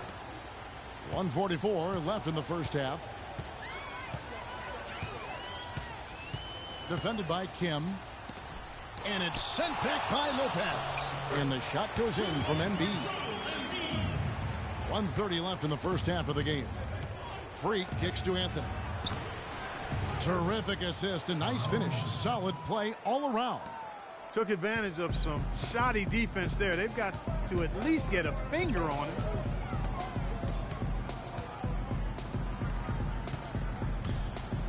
And there's the pass to Covington. Embiid the screen. And it's sent back by Lopez. And here we go with Anthony running it up the court. Fires from deep. And the Knicks hit again from deep. And he found the perfect spot behind the arc there. Big gap in the D. Guys, they're looking for a way to score here. Yeah, they've had a tough time getting the lid off the basket so far. Covington's shot is off. He is just really almost playing for the other team. The shooting has just been poor. Anthony's shot is off. Just not there from a rhythm standpoint right now. It's really eluding him. Fires for 3. No luck. Great D that time from Kim. And this should be the last possession of the quarter. Exactly. I'm right with you there, Greg. I mean, no need to give the ball back before the end of the quarter. Make sure you get the last shot here. And the rejection by Noel. Here's Grant on target from 13 feet. Grant's got 5 points so far. And the first half comes to a conclusion in a game that has been very close so far. Knicks lead by 3. Live from Philadelphia, you're watching 2K Sports.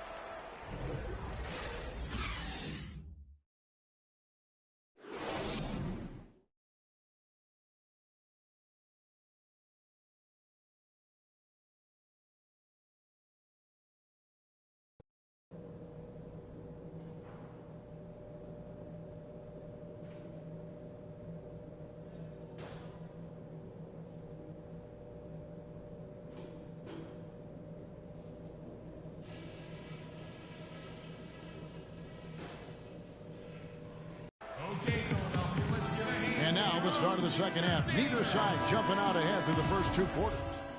Both teams deciding to change it up. A little under 2.5 minutes off the clock now here in the third. And New York looking at who they've got. Kim, he's in at point guard. Williams is out there with Robin Lopez. Then there's Kent Bazemore. And it's Anthony in at the small forward. Here's Roten. Passes it to Embiid. Here's Covington, covered by Anthony.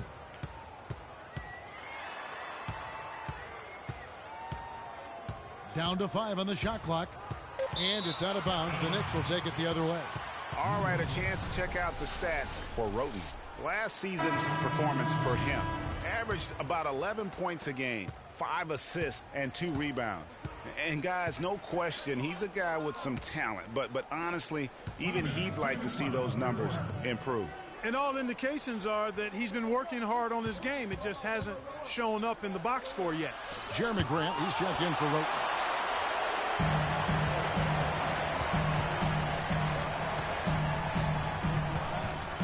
Guarded by Kim. The dish to Embiid to the left side wing.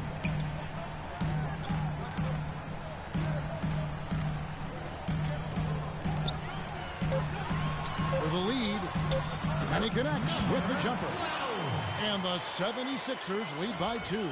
And I like how he draws the attention on the inside and then the nice little kick out in rhythm for the jumper. Kim, the pass to Thomas. And now Philadelphia on the break. Embiid with it. Out defended by Freak.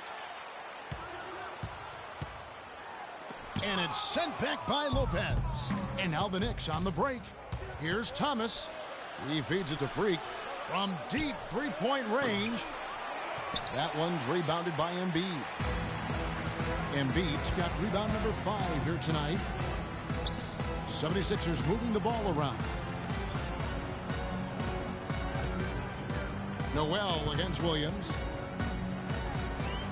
To the right side. 4 on the shot clock. There's the 3. Rebound by Williams. New York's gone 1 of 3 from downtown since halftime. He kicks it to Thomas. Back to Williams. New York, no good that time either. Man, that is a missed opportunity right there. And he'll be the first to tell you, Greg, that's one he should have knocked down. Covington kicks to Noel. And it's Grant in the corner. Covington inside the... An amazing shot, just barely beat the buzzer! That is as big a shot as you are. All right, the fourth quarter of action getting underway. We've had a great one so far with both sides coming to play.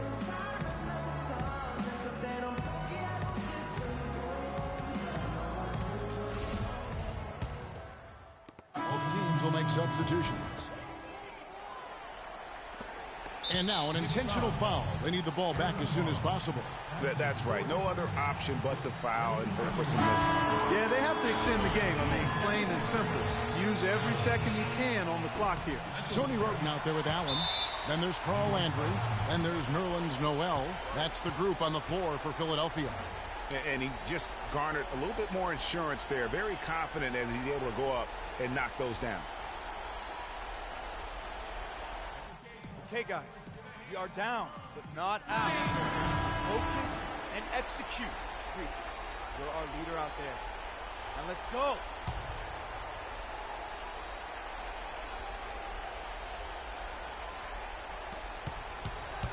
Pass to Anthony. The 3-ball. Kept alive. Porzingis passes to Afflalo. And here's Anthony from the arc. The shot misses. So the 76ers win it. It was a fantastic ball game, and they did a great job making sure it didn't get away from them late. Yeah, and they got pushed down the stretch, but they did what they needed to do and held their ground when it mattered most and got the double. And that about wraps it up.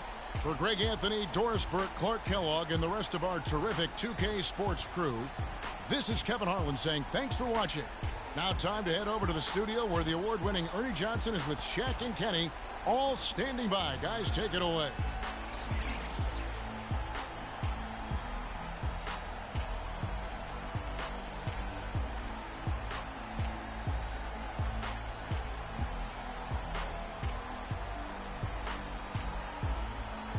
The 2K Sports postgame show.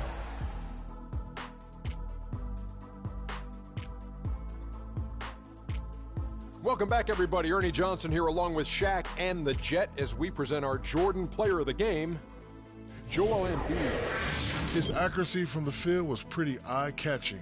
I mean, if he was shooting the ball, it was going in. You rarely see a performance like this with this crazy high shooting percentage. Wow.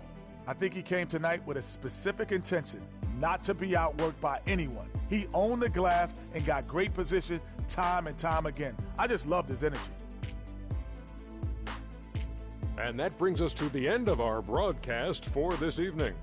For Kenny Smith, Shaquille O'Neal, Kevin Harlan, and our illustrious 2K Sports crew, this is Ernie Johnson saying good night, and we'll see you again soon, but not soon enough.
It's the 2K Sports pregame show.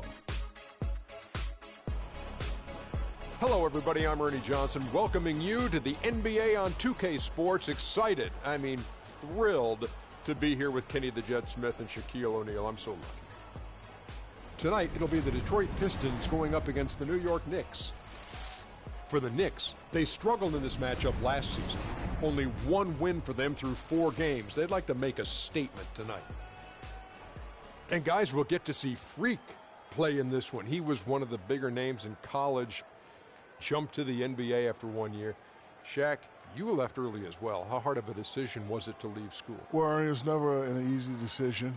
Each person has different reasons why they want to leave. Financial responsibility, just getting tired. In my case, the Hacker Shack was created.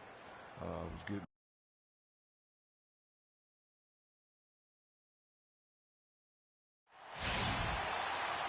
It's time for some hoops at the home of the New York. We're bringing it to you live on 2K Sports.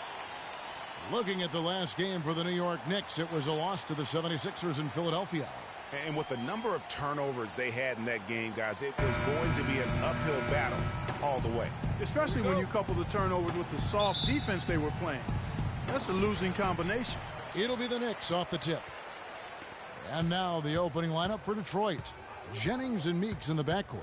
Marcus Morris is out there with Barnett. First quarter of action, just under 3.5 minutes played. Freak dishes to Carmelo. Now the feed to Freak.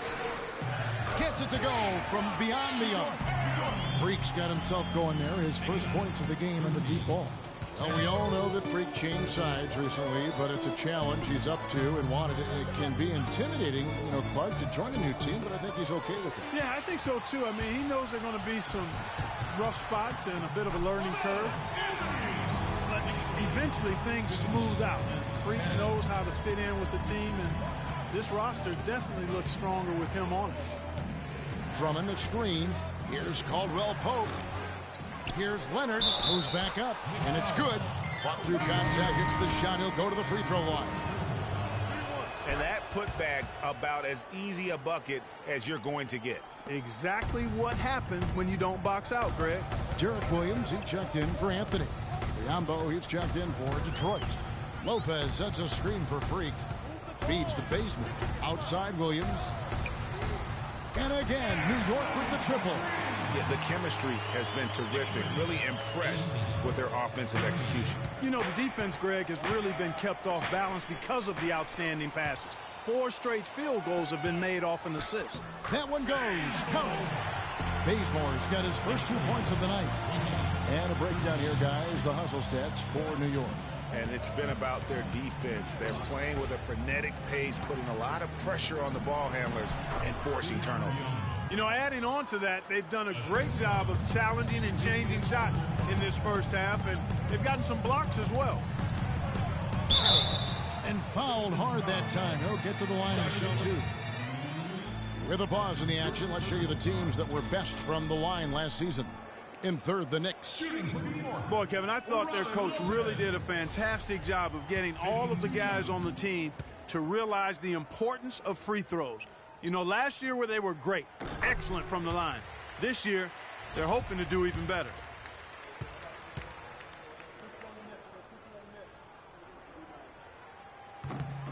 Both free throws good from Lopez.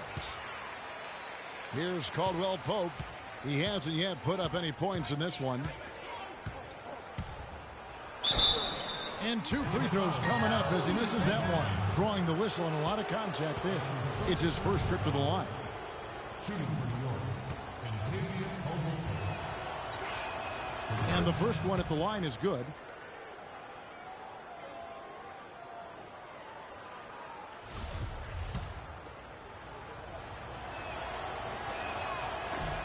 And Caldwell Pope drops them both. Here's Freak.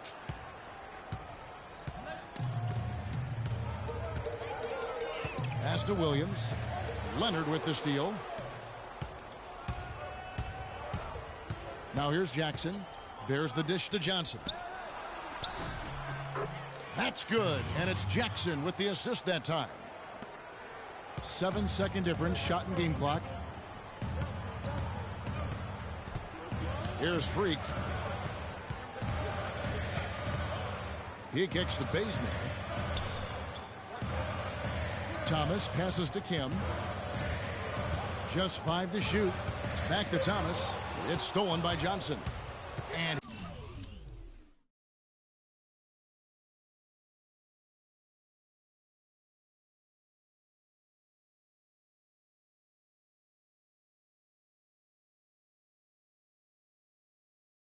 here comes Jackson leading the fast break. That's good. I like the fact that he led his teammate right to the ideal spot. You don't always throw it to your teammate. You throw it to where he needs to be. Bazemore inside the three-point line. And so both teams trading buckets as we end the first quarter. Knicks out front. They're up by 1. And we'll be back in just a moment with the start of the second quarter.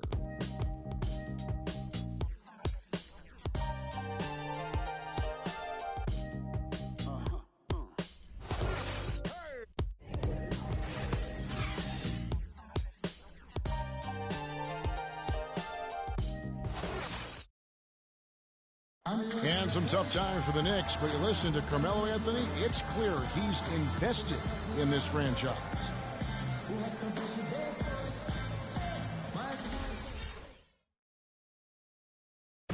Knicks fans rooting for Carmelo to help make New York a playoff venue once again. And you know what? It's going to take a...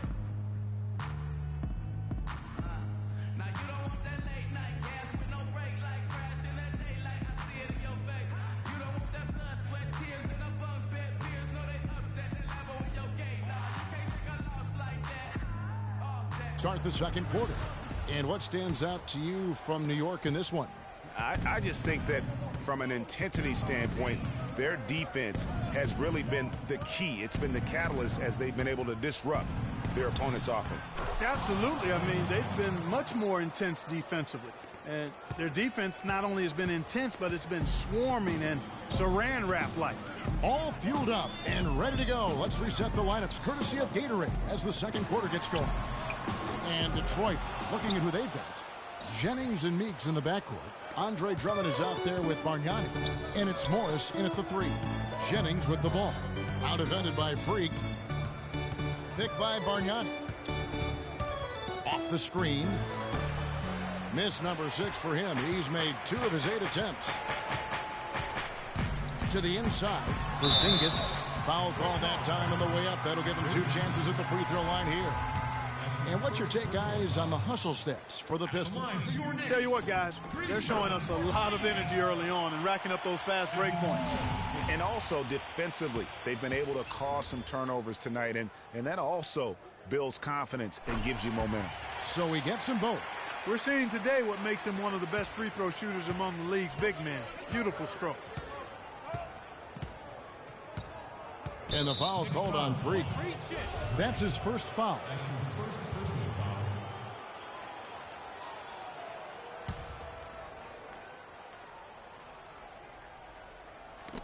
That's tipped, taken away by Anthony. Goes up and lays it nice and easy. Anthony's got 7 points. That's how you make an impact with defense. Once the steal is made, you know they're going to be scattered.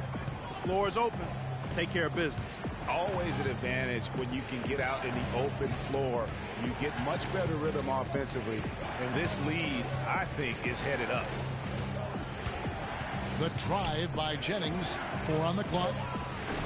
Detroit, no good that time either. I tell you what, folks. I bet he won't miss that shot next time he takes it. And a wide open look for Freak. His 3-pointers off the mark.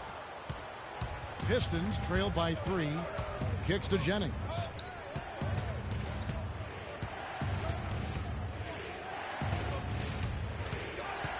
Dishes to Drummond. And the wide open shot from Morris. A second chance effort. And stolen by Freak. And Sanders kicks to Freak. Some nice passing by New York here. To the wing on the left. And here's Anthony for 3. Anthony missing again. Even though he isn't having the best of games from the floor, it hasn't seemed to hurt him. And that one's good. Freak. Freak's got 5. A nice move to create a gap there in the defense and get to the bucket.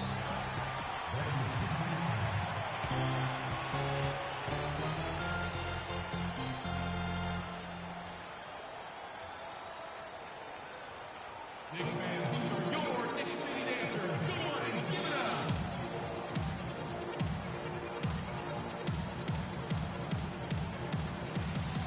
Let's go quickly over to Doris Burke for an update.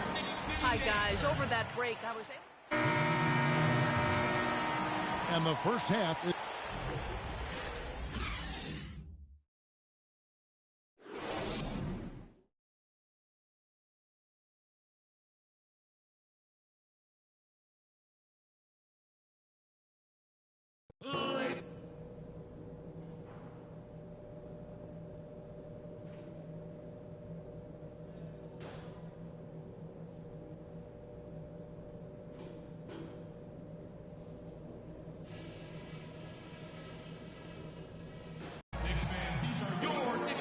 It's been a back-and-forth game so far with no ground given through the first half. Third quarter starting here now. Checking out the game Kentavious Caldwell-Pope is having. He has 11 points, and he's knocked down 5 shots at the charity stripe. He's checked in for Langston Galloway. Jackson, he's checked in for Detroit.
Kim in at point guard.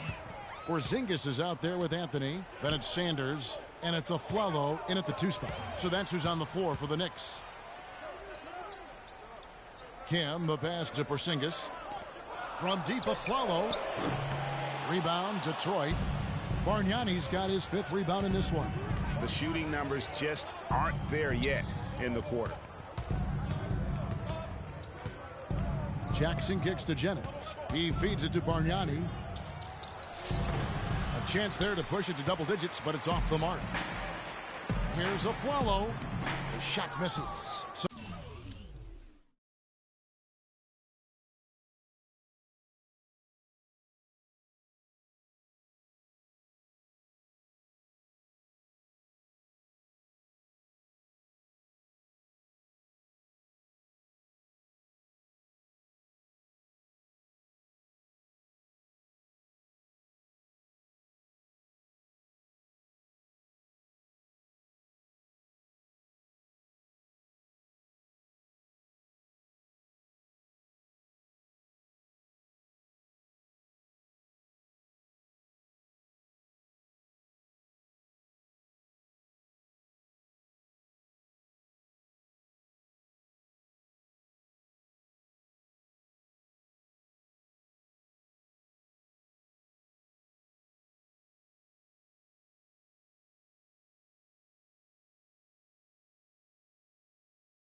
some solid defense there from Jackson. That's something they need to do more of. Get after it on the glass. Go get those boards. Clark, it wouldn't hurt. Some extra possessions would definitely help narrow the gap and maybe swing the momentum. All right, a moment to see the stats for Anthony.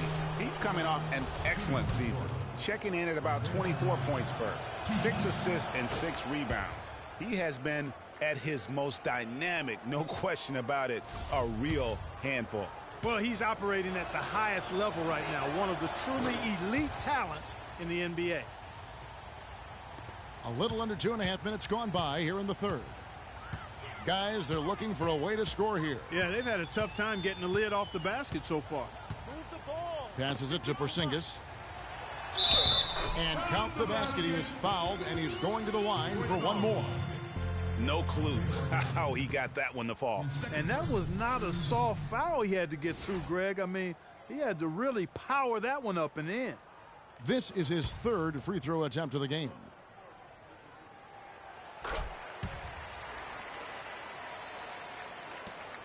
Pistons leading by 8.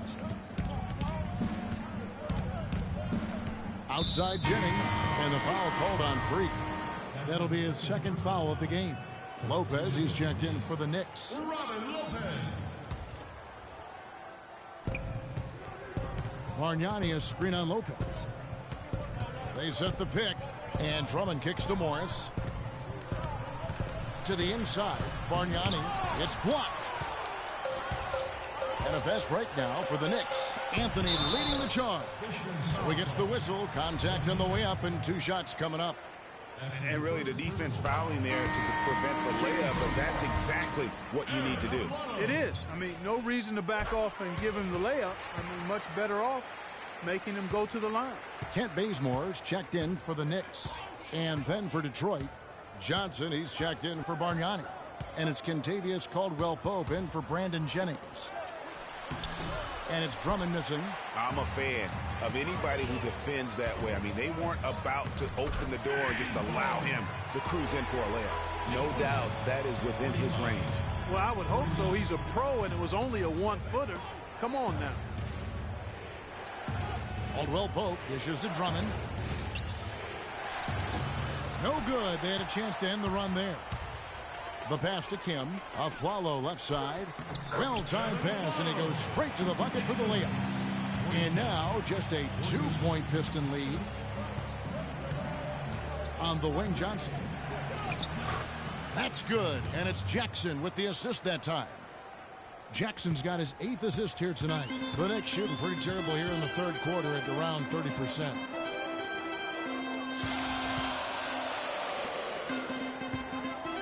Anthony, the pass to Kim. 6 to shoot. Aflalo outside. New York moving the ball around. And the call will be against Robin Lopez. That'll be his 2nd foul of the game. Williams, he's checked in for New York. Thomas comes in for Aaron Aflalo. Then for the Pistons, Biyombo checks in for Drummond. And it's Myers-Leonard in for Morris. Jackson kicks to Caldwell-Pope. They set the pick. Outside Leonard, off the screen. And the shot is good. Leonard's got 11 points. And he came off that screen, and the D just didn't get over the top of it. Yep, weren't there in time enough to challenge Greg, and when that's the case, you can mark those up for him. Here's Caldwell-Pope. Good. 13 points in the game.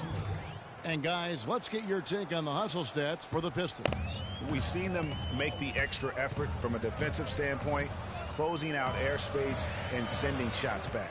And guys, I think you got to give them credit for the number of steals they've taken away. I mean, a lot of effort on the defense from them tonight. Thomas. Biyombo with the block. Bazemore dishes to Freak. Offline with his 3. Pistons leading by 8. Outside Jackson. Kicks it out to Johnson. Lets the 3 fly. That's good, and it's Leonard with the assist. 7 points now in the game for Stanley Johnson. Excellent ball movement there, guys. And that's keyed this run. Passing it with purpose. The D hasn't been able to keep up. Kim, the pass to Bazemore. He dishes it to Freak. And that time, also a missed shot. Detroit's gone into the 3-point range 4 times since halftime and buried 2 of them. And the foul called on Freak. 20 seconds left in the 4th quarter of this one. And so the Pistons can now just hold on to the ball. And Detroit, looking at who they've got. Jackson and Caldwell-Pope, the guards. Bargnani is out there with Andre Drummond. And it's Morris in at the small forward position. Outside Jackson. And so it's the Pistons taking care of business here. They came in here and took care of business like they were the home team. And Kevin, how about the mental toughness that this group showed? They were never rattled at all by the opposing fans. And that'll do it, folks. For Clark Kellogg, Greg Anthony, and Doris.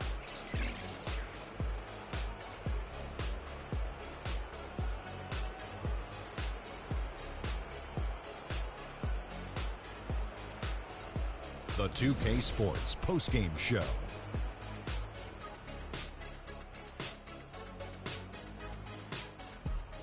Welcome back, Ernie Johnson, along with Shaq and Kenny the Jet. Let's quickly move. Andre Drummond. He had a double-double and made a huge difference tonight. He never let up, and his And folks, that's it for us. Thank you for tuning in. Always a pleasure.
The 2K Sports pregame show.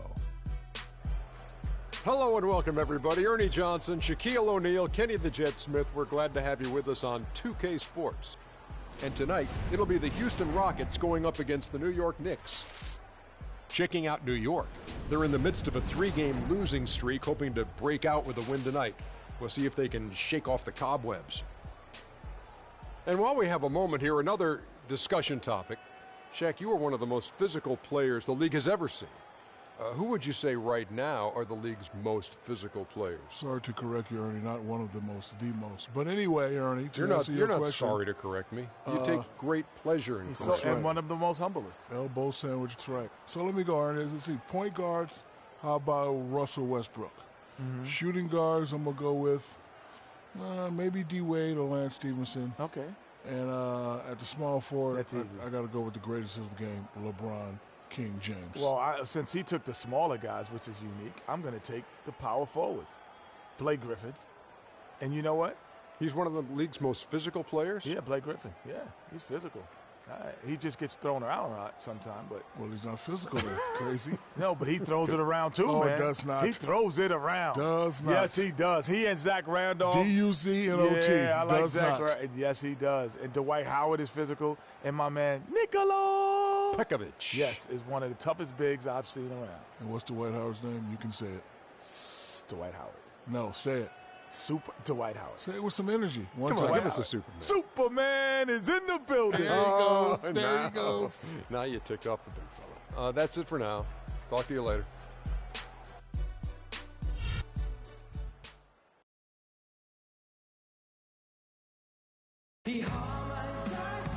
Look. What's up, man? Good to see you. How's the family? CC good? Yeah, she's good. They're all good. Nice knowing you have family to have your back all the time. For sure. Got to keep that support system in place. Make a big difference over a long season. Good luck tonight, man. Thanks, man. Hey, you know we're taking this one, right? Not a chance, Freak. Hello, everyone. Get ready for NBA action live on 2K Sports. I'm Kevin Harlan alongside Clark Kellogg and Greg Anthony. This game in Houston marks the start of a homestand for the Rockets. This their first look at this year's New York squad. They controlled everything in both games last year, going 2-0. Yeah, and they swept this matchup the 2 times they played last year. They held the advantage on paper and on the court. And so here is New York, trailing by 2. This game coming after a loss against the Pistons. Yeah, but they didn't roll over in that game. Had a good chance still to pull out the victory. Just couldn't come through in crunch time. Greg, I thought it was a solid effort from them all the way around. I mean, but there, as you and I know, moral victories are kind of empty consolation prizes. A loss is a loss. For Houston, they've gone just 2 of 8 shooting so far, just 25%. Beverly wide open. No good from outside. Tell you what, they haven't wasted any time getting into the swing of things on the board. And even this early, that's a good omen for the rest of the game. Harden left side. All sorts of time. And the rebound goes to Lopez. And mark that one down right there. It's going to be a long time until we see him miss another one like that. Well defended, though, and he's not someone who...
handles that kind of pressure very well.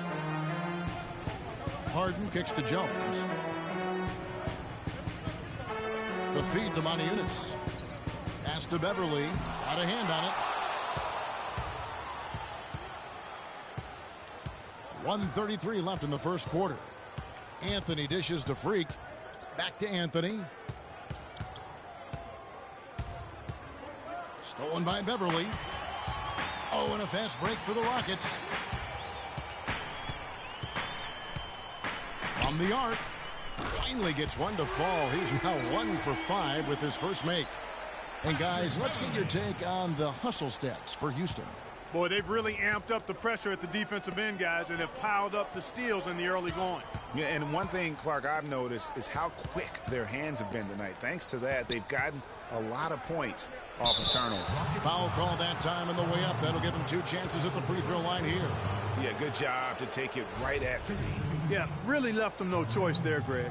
I mean, he had to foul and keep him from converting the easy bucket. The Knicks have gone 1 for 2 on the night so far from the line.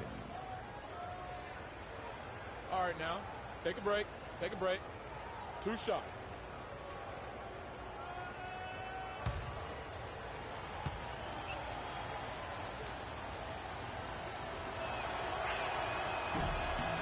The first one falls. Houston making some changes. Capella's checked in, and it's Brewer in for Trevor Ariza. And a switcher also for New York. Thomas is checked in, and Anthony drops them both. Houston's gotten just 2 of 6 to fall from 3-point range so far in the first. Watson the pass to Harden. 41 seconds left here in the first quarter. Clock at 6 from 11 feet away, and he nails the jumper. Harden's got his second bucket. I tell you what, it's almost like stealing to watch how he plays the game from this seat. Now here's Freak. Tight defense on him. And Anthony with the basket on the assist by Freak. Anthony's got 5 points so far. There's a chance he could have a big game if they don't D him up more tightly on the perimeter. Lawson kicks to Brewer. Feeds to Jones. Looks for Lawson, gets it to him. Takes the assist and lays it in. Picked out the pass nicely. Lawson's got his first basket. Not fazed at all by having a bigger defender on him down low, and I really thought he would be. You know, at first glance, you wouldn't think that he'd be comfortable in that particular situation, but, boy, I tell you what, he didn't look like he was out of his element at all right there. So at the end of one quarter up, and Rockets head coach Kevin McHale spent some time with us in the broadcast. That's an interesting perspective on competitiveness and what happens when you're no longer in the thick of it, especially, Clark, when you're as physical a player as McHale was. Yeah, you know, I certainly understand where he's coming from. I mean, I'm living it in many ways, but for me, it's about the love of the game and sharing that with so many other people who love the same things I do, whether they ever played or not. There's some common ground even outside of the competitive court. And the second quarter getting underway. No team gaining an edge so far. Let's quickly break down the game we've seen so far from the Rockets, guys. And it's really about limiting their mistakes, and early on they've been able to do that here in the first. And guys, I like what I've seen from them on the other end, forcing a few giveaways, and that's allowed them to widen that turnover margin. And now, brought to you by Gatorade, all fueled up and ready to go. Let's reset our lineups. And so in the game for the Rockets, they've got Corey Brewer, Austin out there with Harden. Then there's Howard, and it's Capella in at the power forward. Thomas dishes to Freak. Tries a three. Kept alive by New York. And I love the way he uses his size there to make sure he gets that board. Harden has a wide open look. A three-pointer off the mark. That's a shot you've got to take if you're looking for the three-pointer. I mean, the defense was nowhere around. Well, here in the second, not as listless. They're showing some signs of life offensively. You know, steadying themselves. After a tough start, they're back on track. The kick out to Williams. The pass to Kim. Back to Williams. In the corner, Aflalo with it. Outside Williams from past the arc, and he gets the bucket. Williams has got his first bucket of the game, and he's on the board for three. And that's good stuff from him. Nice touch.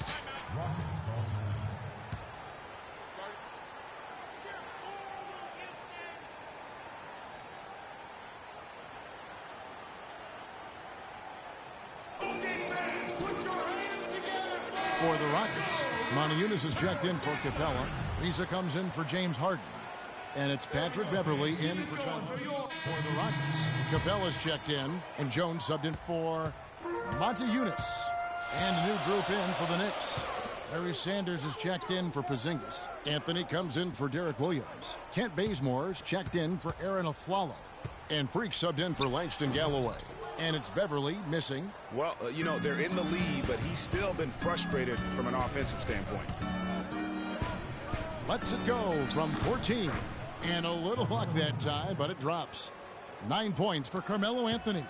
I love the ball movement there. He put that on a silver platter. Just served him up. And Beverly kicks to Jones. Back to Beverly. Lets it go from 11. And the basket by Harden. Harden's got 6. 26 seconds left to play in the first half. Kicks it to Carmelo. Inside. Ball stolen. No need to rush here. They can play for one shot. Yeah, and I think the way you do it, you're patient as you indicated, and wait until about the 5-second mark before you get into your play. Here's Ariza. And the 3 off target. Gets it off. And so it's a close game as we wrap up the... No, Carmelo, after this...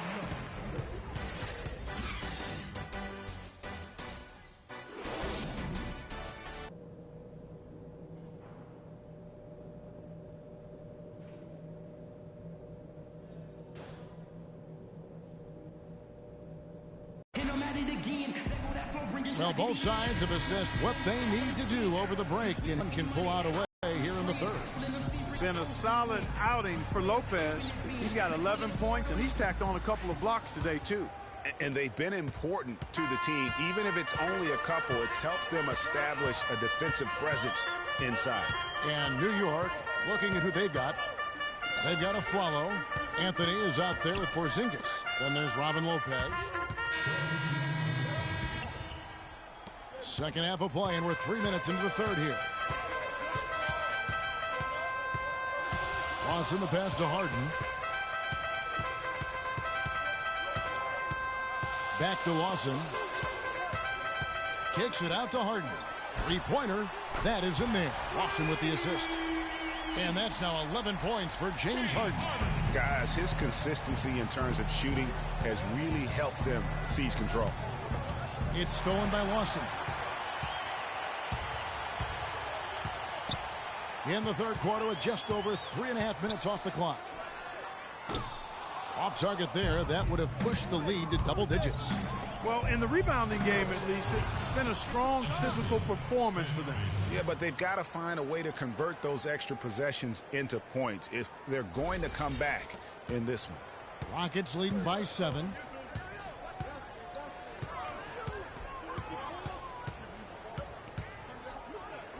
And he's going up for the alley-oop. Stolen away. Nice job to interrupt the alley-oop attempt there. To the middle. Here's Kim. And he takes it in for the layup off a very nice feed. Freak's got his third basket of the night. For Houston, they've gone a somewhat subpar 4 of 10 on their shots in the second half so far. Now here's Harden. Defense is right there. It's rebounded by New York. And you can see the defenders afraid to kind of get in his way a lot of times when he's on his way to the basket. But on that one, they were there. And a closer look here at the scoring breakdown for Houston. What a tremendous showing from the three-pointer all through this game. Another thing they've done tonight is work the ball into the paint for plenty of those close-range points. You got to have those. Houston making a switch here. Ariza's checked in. Harden sets the pick for Lawson. It's rebounded by New York. Sanders has got his third rebound on the night. The time for the ball. Stolen by Harden. Lawson kicks to Harden. Poked away. And the rejection by Sanders. And as it goes out of bounds, Houston able to keep the ball here.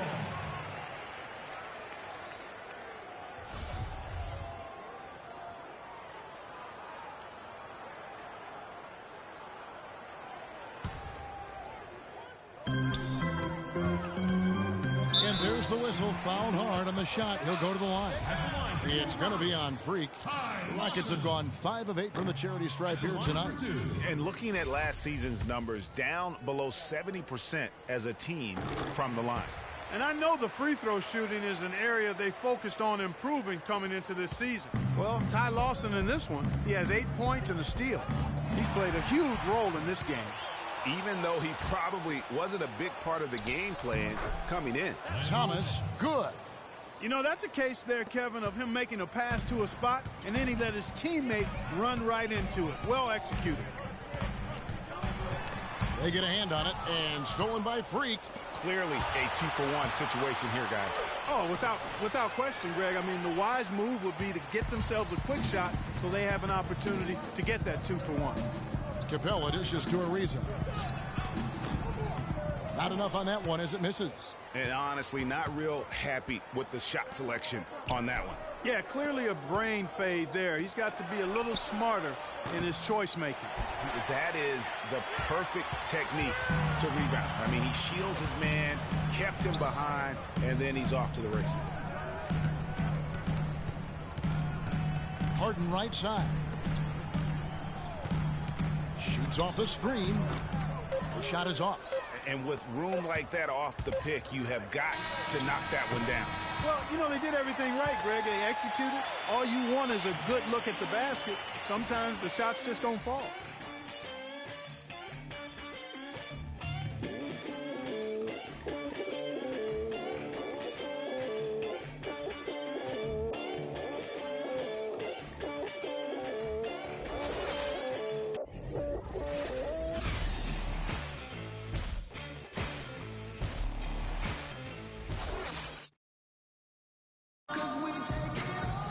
Thanks for joining us again as we get set for the fourth quarter. A terrific game so far.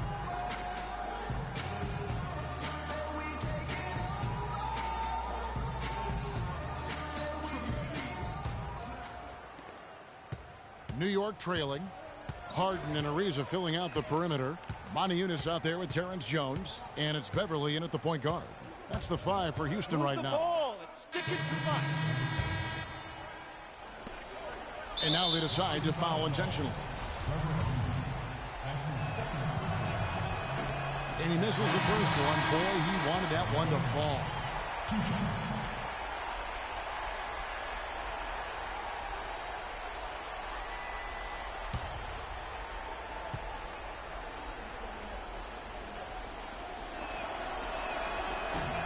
That's good. Going 1 of 2 from the line, and that makes it a 7-point lead. Clark, this one just all but in the books. Yeah, I don't see a comeback at this point, Clark. Yeah, too many points, not enough time. Yes! And now they trail by just 4. And there's the intentional foul. No choice but to stop the clock here. Honestly, just doing what they have to in order to get the basketball back. That's a good foul, though. I like that. I mean, clock management crucial at this time of the game. Second one is good. Getting both at the line, and it's a 6-point ball game. No mistakes there. I think you can close the book on this one, guys. It's done.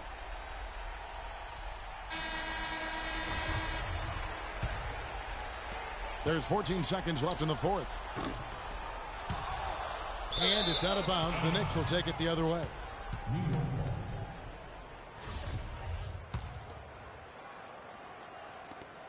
9 seconds left in the game. And an intentional foul right there. You have to foul, but I'm sure they would have liked to foul someone different. Yeah, but Greg, they didn't really have another option. I mean, I thought they did a nice job getting it in his hands and making sure he was the guy who'd go to the line. Second one is good. Getting both at the line, and it's an 8-point game.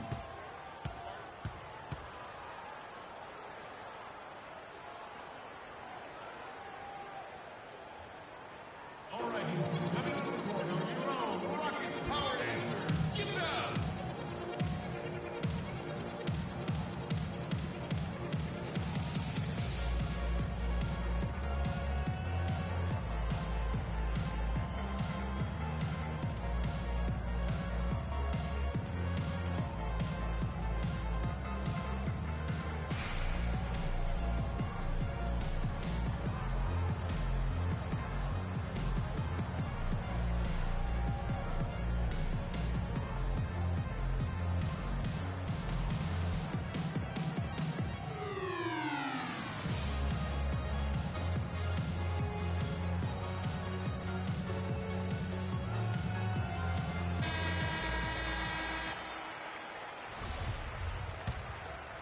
Here's Beverly.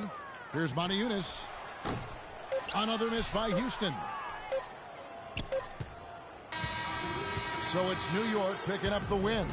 A solid win. Good win, good win, good win. Oh, yeah. Good win. Carmelo, how were you able to take control of this game and pull out the win here tonight? We willed our way to this win. It wasn't easy. We knew it was going to be a battle. When they came back, made some runs. We stuck with it, and we won the game tonight. Carmelo, thank you. Kevin, sometimes it's more about the will than the skill. Thank you, Doris. Great interview once again. Well, folks, that's going to do it for now. This is Kevin Harlan saying thanks for watching. Now we'll head over to the award-winning Ernie Johnson, who's not too far away. EJ? The 2K Sports postgame show.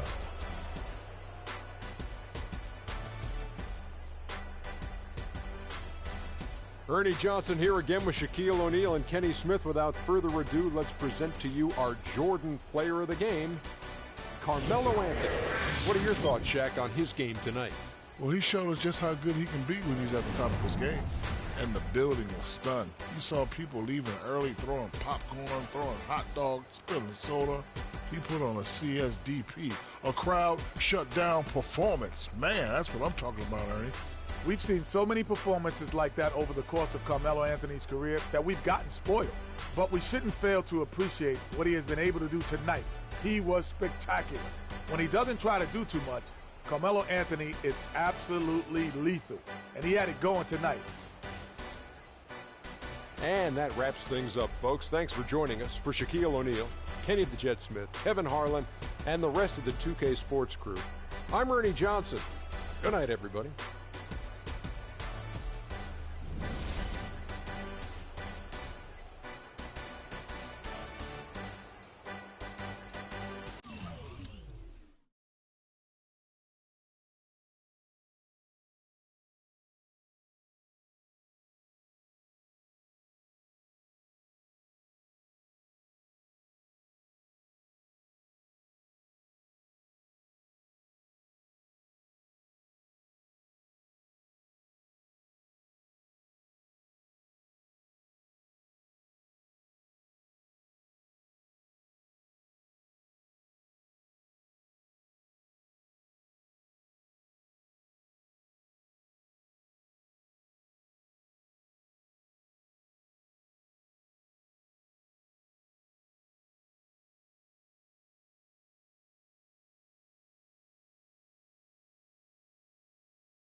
It's the 2K Sports pregame show. Hello, everybody. I'm Ernie Johnson, welcoming you to the NBA on 2K Sports. Excited, thrilled to be here with Kenny the Jet Smith and Shaquille O'Neal. I'm so lucky. Tonight, we'll be watching the Utah Jazz playing against the New York Knicks. For the Knicks, it hasn't been the most lively start to the season for them, just 1-3 through their first 4 games. But they can start things moving in the right direction with a win here tonight. And you look at Carmelo Anthony, no question a superstar scorer in this league. Won an NCAA title at Syracuse. Shaq, is he still one of the top stars in the NBA? He's in the top 15. He was in the top 10.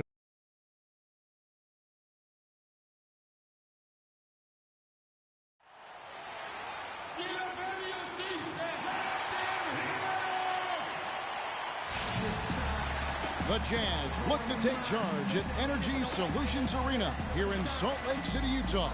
And we're going to bring it to you live. Looking at the last game for the New York Knicks, it was a win against the Rockets in Houston. And believe it or not, it wasn't the stars that led the charge for them in that win.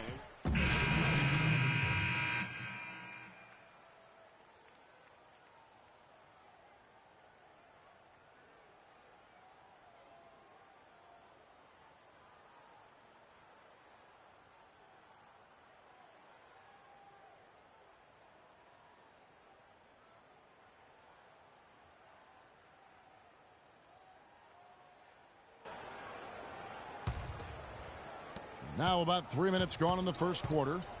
Setting the floor for the Knicks. Kim, he's in at point guard. Derek Williams is out there with Sanders. Then there's Lance Thomas, and it's Bazemore at the 2-guard spot. Lyles passes to Burke. There's the screen. Burks' shot is good. Speed and agility, guys. I mean, he went right to the defense and took it to the rim. First quarter of action, just under 3.5 minutes played. Freak kicks to Thomas. Down low, it's stolen by Gobert. Burke dishes to Gobert. Here's Burks. That one a little long. Just doing the job on the backboard. They sure are. I mean, they've done a terrific job carving out space under the basket and then pursuing the ball. You know, it's one thing to box out, but you've got to pursue the ball if you're going to get rebounds, and they look strong here in the early going. Dishes it to Gobert. There's the pass to Hayward. Bangs home the trifecta. Hayward's got 7. And he came off that screen, and the D just didn't get over the top of him. Yep, weren't there in time enough to challenge Greg, and when that's the case, you can mark those up for him. Screen by Sanders. Here's Kim. It's hauled in by Lyles. Utah trailing here. 11 feet away. Second chance shot, and it's good on the way in. Where's the box out? Some easy second chance opportunities there. Those kinds of mistakes drive me crazy and will absolutely derail a team's chance to win. And it's Freak missing. Let's catch up with Doris from the sideline. I caught up with the head coach for Utah. The frustration was evident in his voice when I asked him about the way their season had been developing. He told me, we've been learning the hard way that anything less than a 100% effort is not going to get it done. I want to see my guys a lot hungrier than they have been.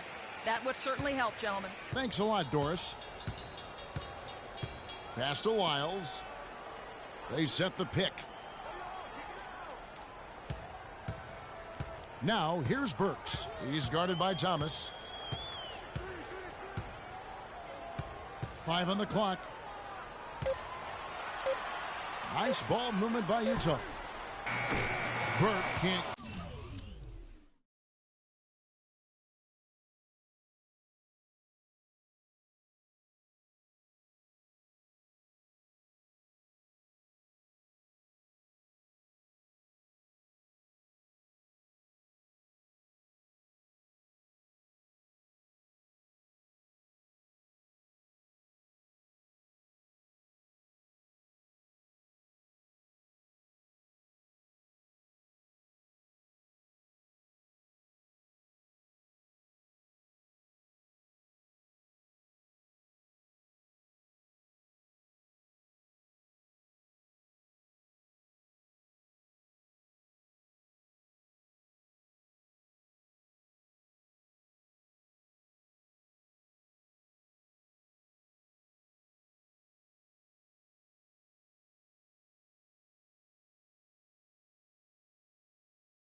Get it to go. Oh, that's a tough three-point try when you've got the defense right there. Well, he'd have to be really good to knock down a shot like that against that kind of defense. And it's Freak missing. Utah's gone a meager 1 of 6 from three-point land since we got started tonight. Now here's Burke, defended by Kim. Burke kicks to Hayward. Takes the 13-footer, and it comes off the front of the rim. You know, they don't score on that shot, but they're going to be happy with those kinds of possessions. So at the end of 1 quarter of play, still a close game. Knicks lead by 2. And we'll be back with you for the start of the second quarter when we return.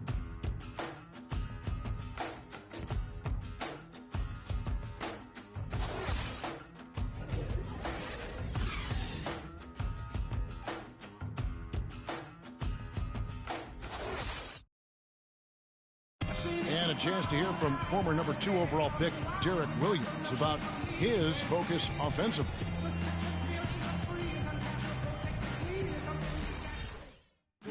Two huge improvements for him. Greg, can he do more? Definitely. He's already...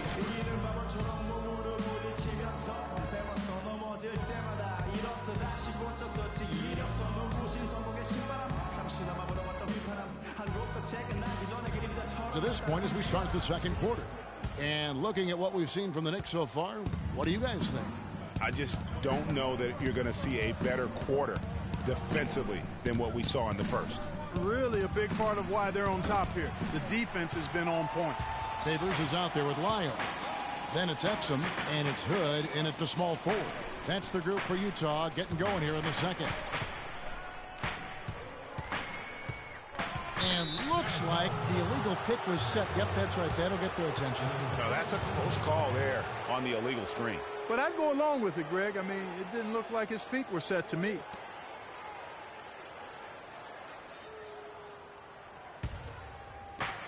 So for the Jazz, their last game, a loss to the Pelicans. And one of the factors, Kevin, that really hurt them in that game, the lack of success at the foul line. We all know how much those free throw woes can cost you. And it gave those opposing fans a boost every time another foul shot clanged off the rim. I mean, that's an easy way to get the home crowd in your grill.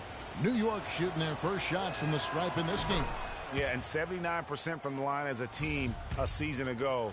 Pretty reliable in that regard.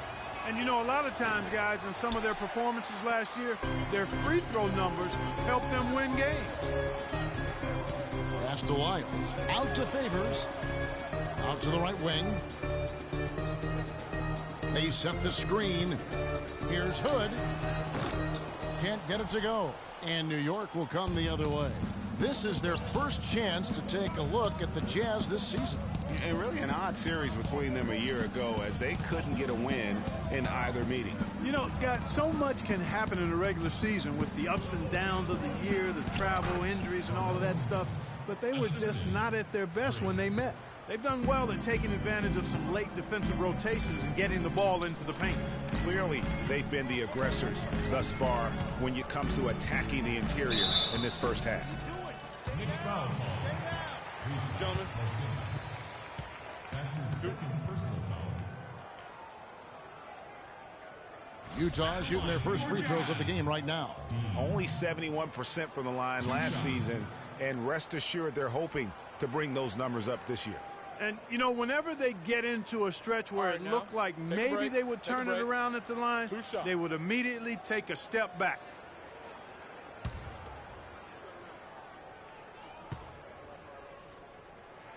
And he makes the first. Langston Galloway's checked in for free. Substitution on the court.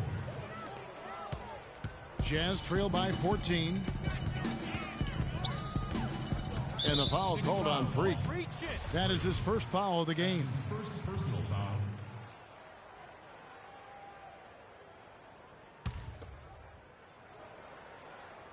foul. On defense, New York. They've only allowed 5 points in the quarter. Now here's Hayward. Defense is right there. No luck. The defense ready for him on that possession. They had to be because he is so strong in the paint.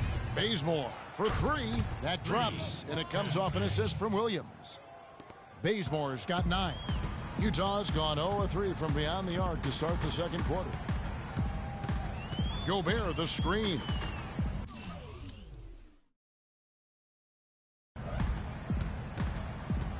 Favors passes to Hayward. So here's Burks. He's coming off a 10-point game against the Pelicans in New Orleans. 2 on the clock. They get it again. And then Favors with the dunk. And guys, isn't it great to see a player who works that hard on the glass at both ends? Well said, G. That's the way he has built, his reputation. Clark grinding away, 100% effort all the time. And Kevin, all that effort pays off. How many of those spectacular putback jams do we see from this guy? A bunch. They've changed their game here in the second, getting a little bit more physical, playing with some toughness now. And I'm looking for them to increase that lead if they can keep getting to the free throw line. The Knicks.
Have made 3 of 5 free throw attempts.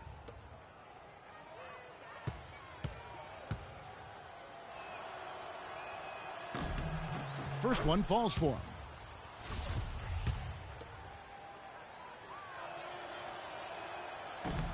And both free throws good for Thomas. Jazz trail by 17. Burke kicks to Favors. Favors with the screen. Goes up on the high post, and he hits the jump shot. Favors has got 8 points in the quarter. And I like the fact that he really was unfazed by that scoreless first quarter, and now you can see him getting into a rhythm. Bazemore for 3. Rebound, Utah. When this game is done, they'll be off to Chicago as they take on the Bulls. That'll be just 1 game played away from home for them. The dish now to Hayward. Feeds it to Burks. The basket good off the assist from Hayward. Burks has got his second basket of the night. Textbook. Nice pass. Great catch. Even better finish. Those are chances almost always you can rely on him to get you 2 points, but the D just enough to keep him out of rhythm. That'll do it for the first half. It's the Knicks. They lead by 13. And time now to go courtside as we send you over to Doris Burke from the sideline. Doris? Well, Carmelo, some great help off the bench during this first half. What does their contribution mean to this team?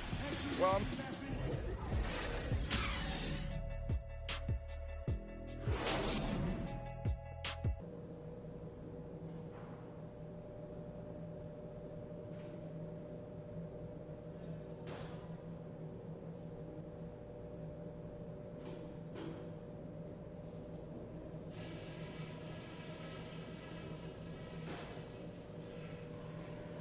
All right, guys, focus on me.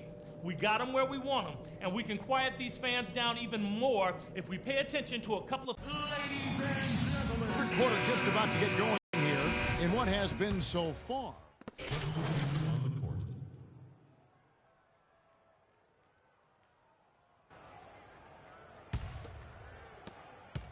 Jazz trail by 17, and New York looking at who they've got.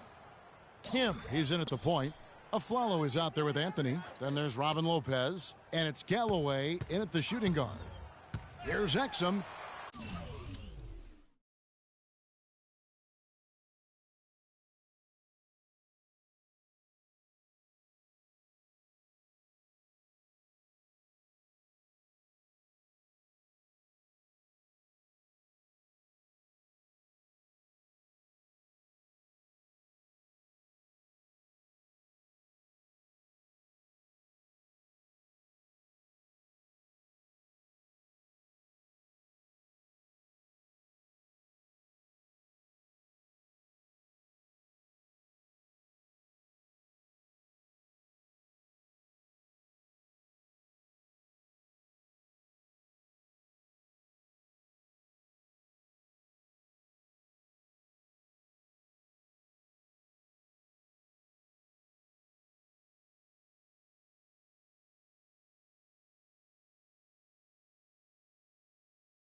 Out to the wing. Uncovered.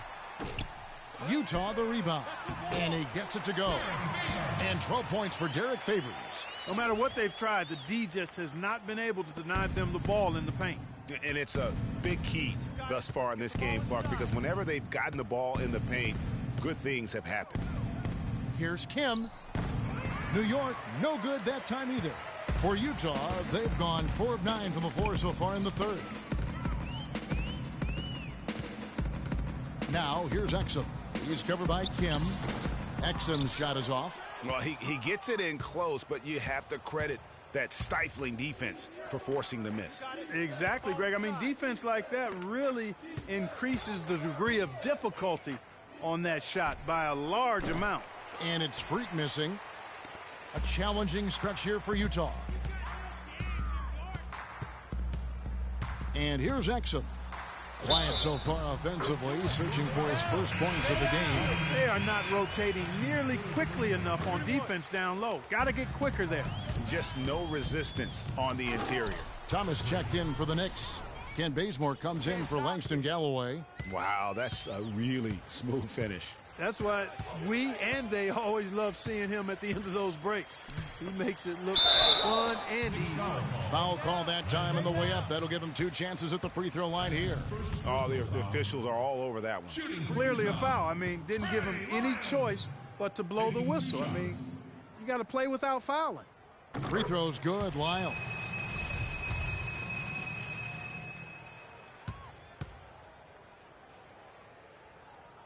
That one falls, so he hits both of them.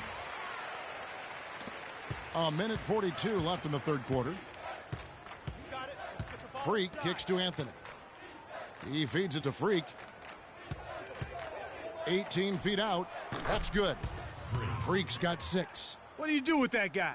With his handles, he abuses defenders. The feed to Favors. The Jazz working the ball around now. Hood, the pass to Dean. There's the pick. Right side Favors. Off the pick. And he knocks down the jumper. He's got 14. Just a positive force right now for these guys. And though his team has fallen a bit short, it's not because of him. Now here's Freak. D right on him. Anthony dishes to Freak. Looking for Anthony and gets it there. Power down with both hands. And very little fight put up by the defense as he made his way to the bucket for the Jam. They did seem to take the cautious approach, Greg, when it came to defending that one. You're right. And guys, it's not the time for caution now. I mean, they've got to be aggressive and take some risk to see if they can cut that lead down. 6 to shoot. There's the bucket. Good. Exum's got his second basket of the night. And that's what you like to see right there. A solid move to give himself some room and take it inside. Freak kicks to Thomas. Bazemore passes to Kim. He dishes it to Carmelo. That's good from Thomas on the assist by Anthony. You know what? That's what you like to see. A perfect pass leading him right into the shot. Didn't even have to break stride. Here's Dean. And the 3 off target. It'll count. And it would have counted had it fallen. Well, teams changing it up here. The Knicks leading by 7. We've got Hayward. He's out there with Anthony Morrow. Exum is out there with Hood. And it's Dean in at the shooting guard position. That's the 5 on the floor for the Jazz. Freak kicks to Galloway. 6 to shoot. Here's Kim. That's good, and so Galloway with the assist. Galloway has got 4 assists now tonight.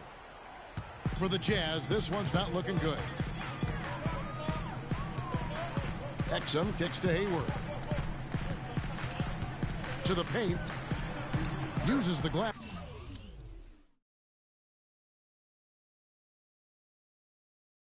To finish the layup. And that's now 6 points for Dante Exum. And really just unselfish basketball on the interior. That's the kind of pass a coach loves to see. Kicks it to Freak. 1:49 left here in the fourth quarter. Take a look at the numbers in this one for Freak. He has 8 points, and he's been delivering a healthy dose of helpers, too. He really has, Clark. Always with his head up, looking to make the pass, trying to find the open man. You know, they've really improved at the line from the first half. Things have gotten a lot better. They've gotten there a good number of times, and they've converted a high percentage of them. Catching up on the changes for New York. Lopez comes in for Sanders, and it's a Flalo in for Langston. So it's New York picking up the win. They see.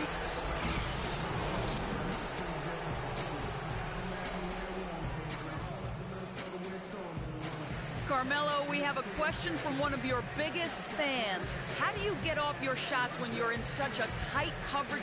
The 2K Sports postgame show.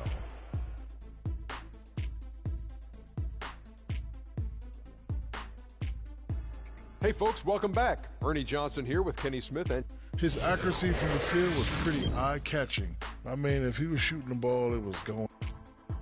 And that wraps things up, folks. Thanks for joining us. For Shaquille.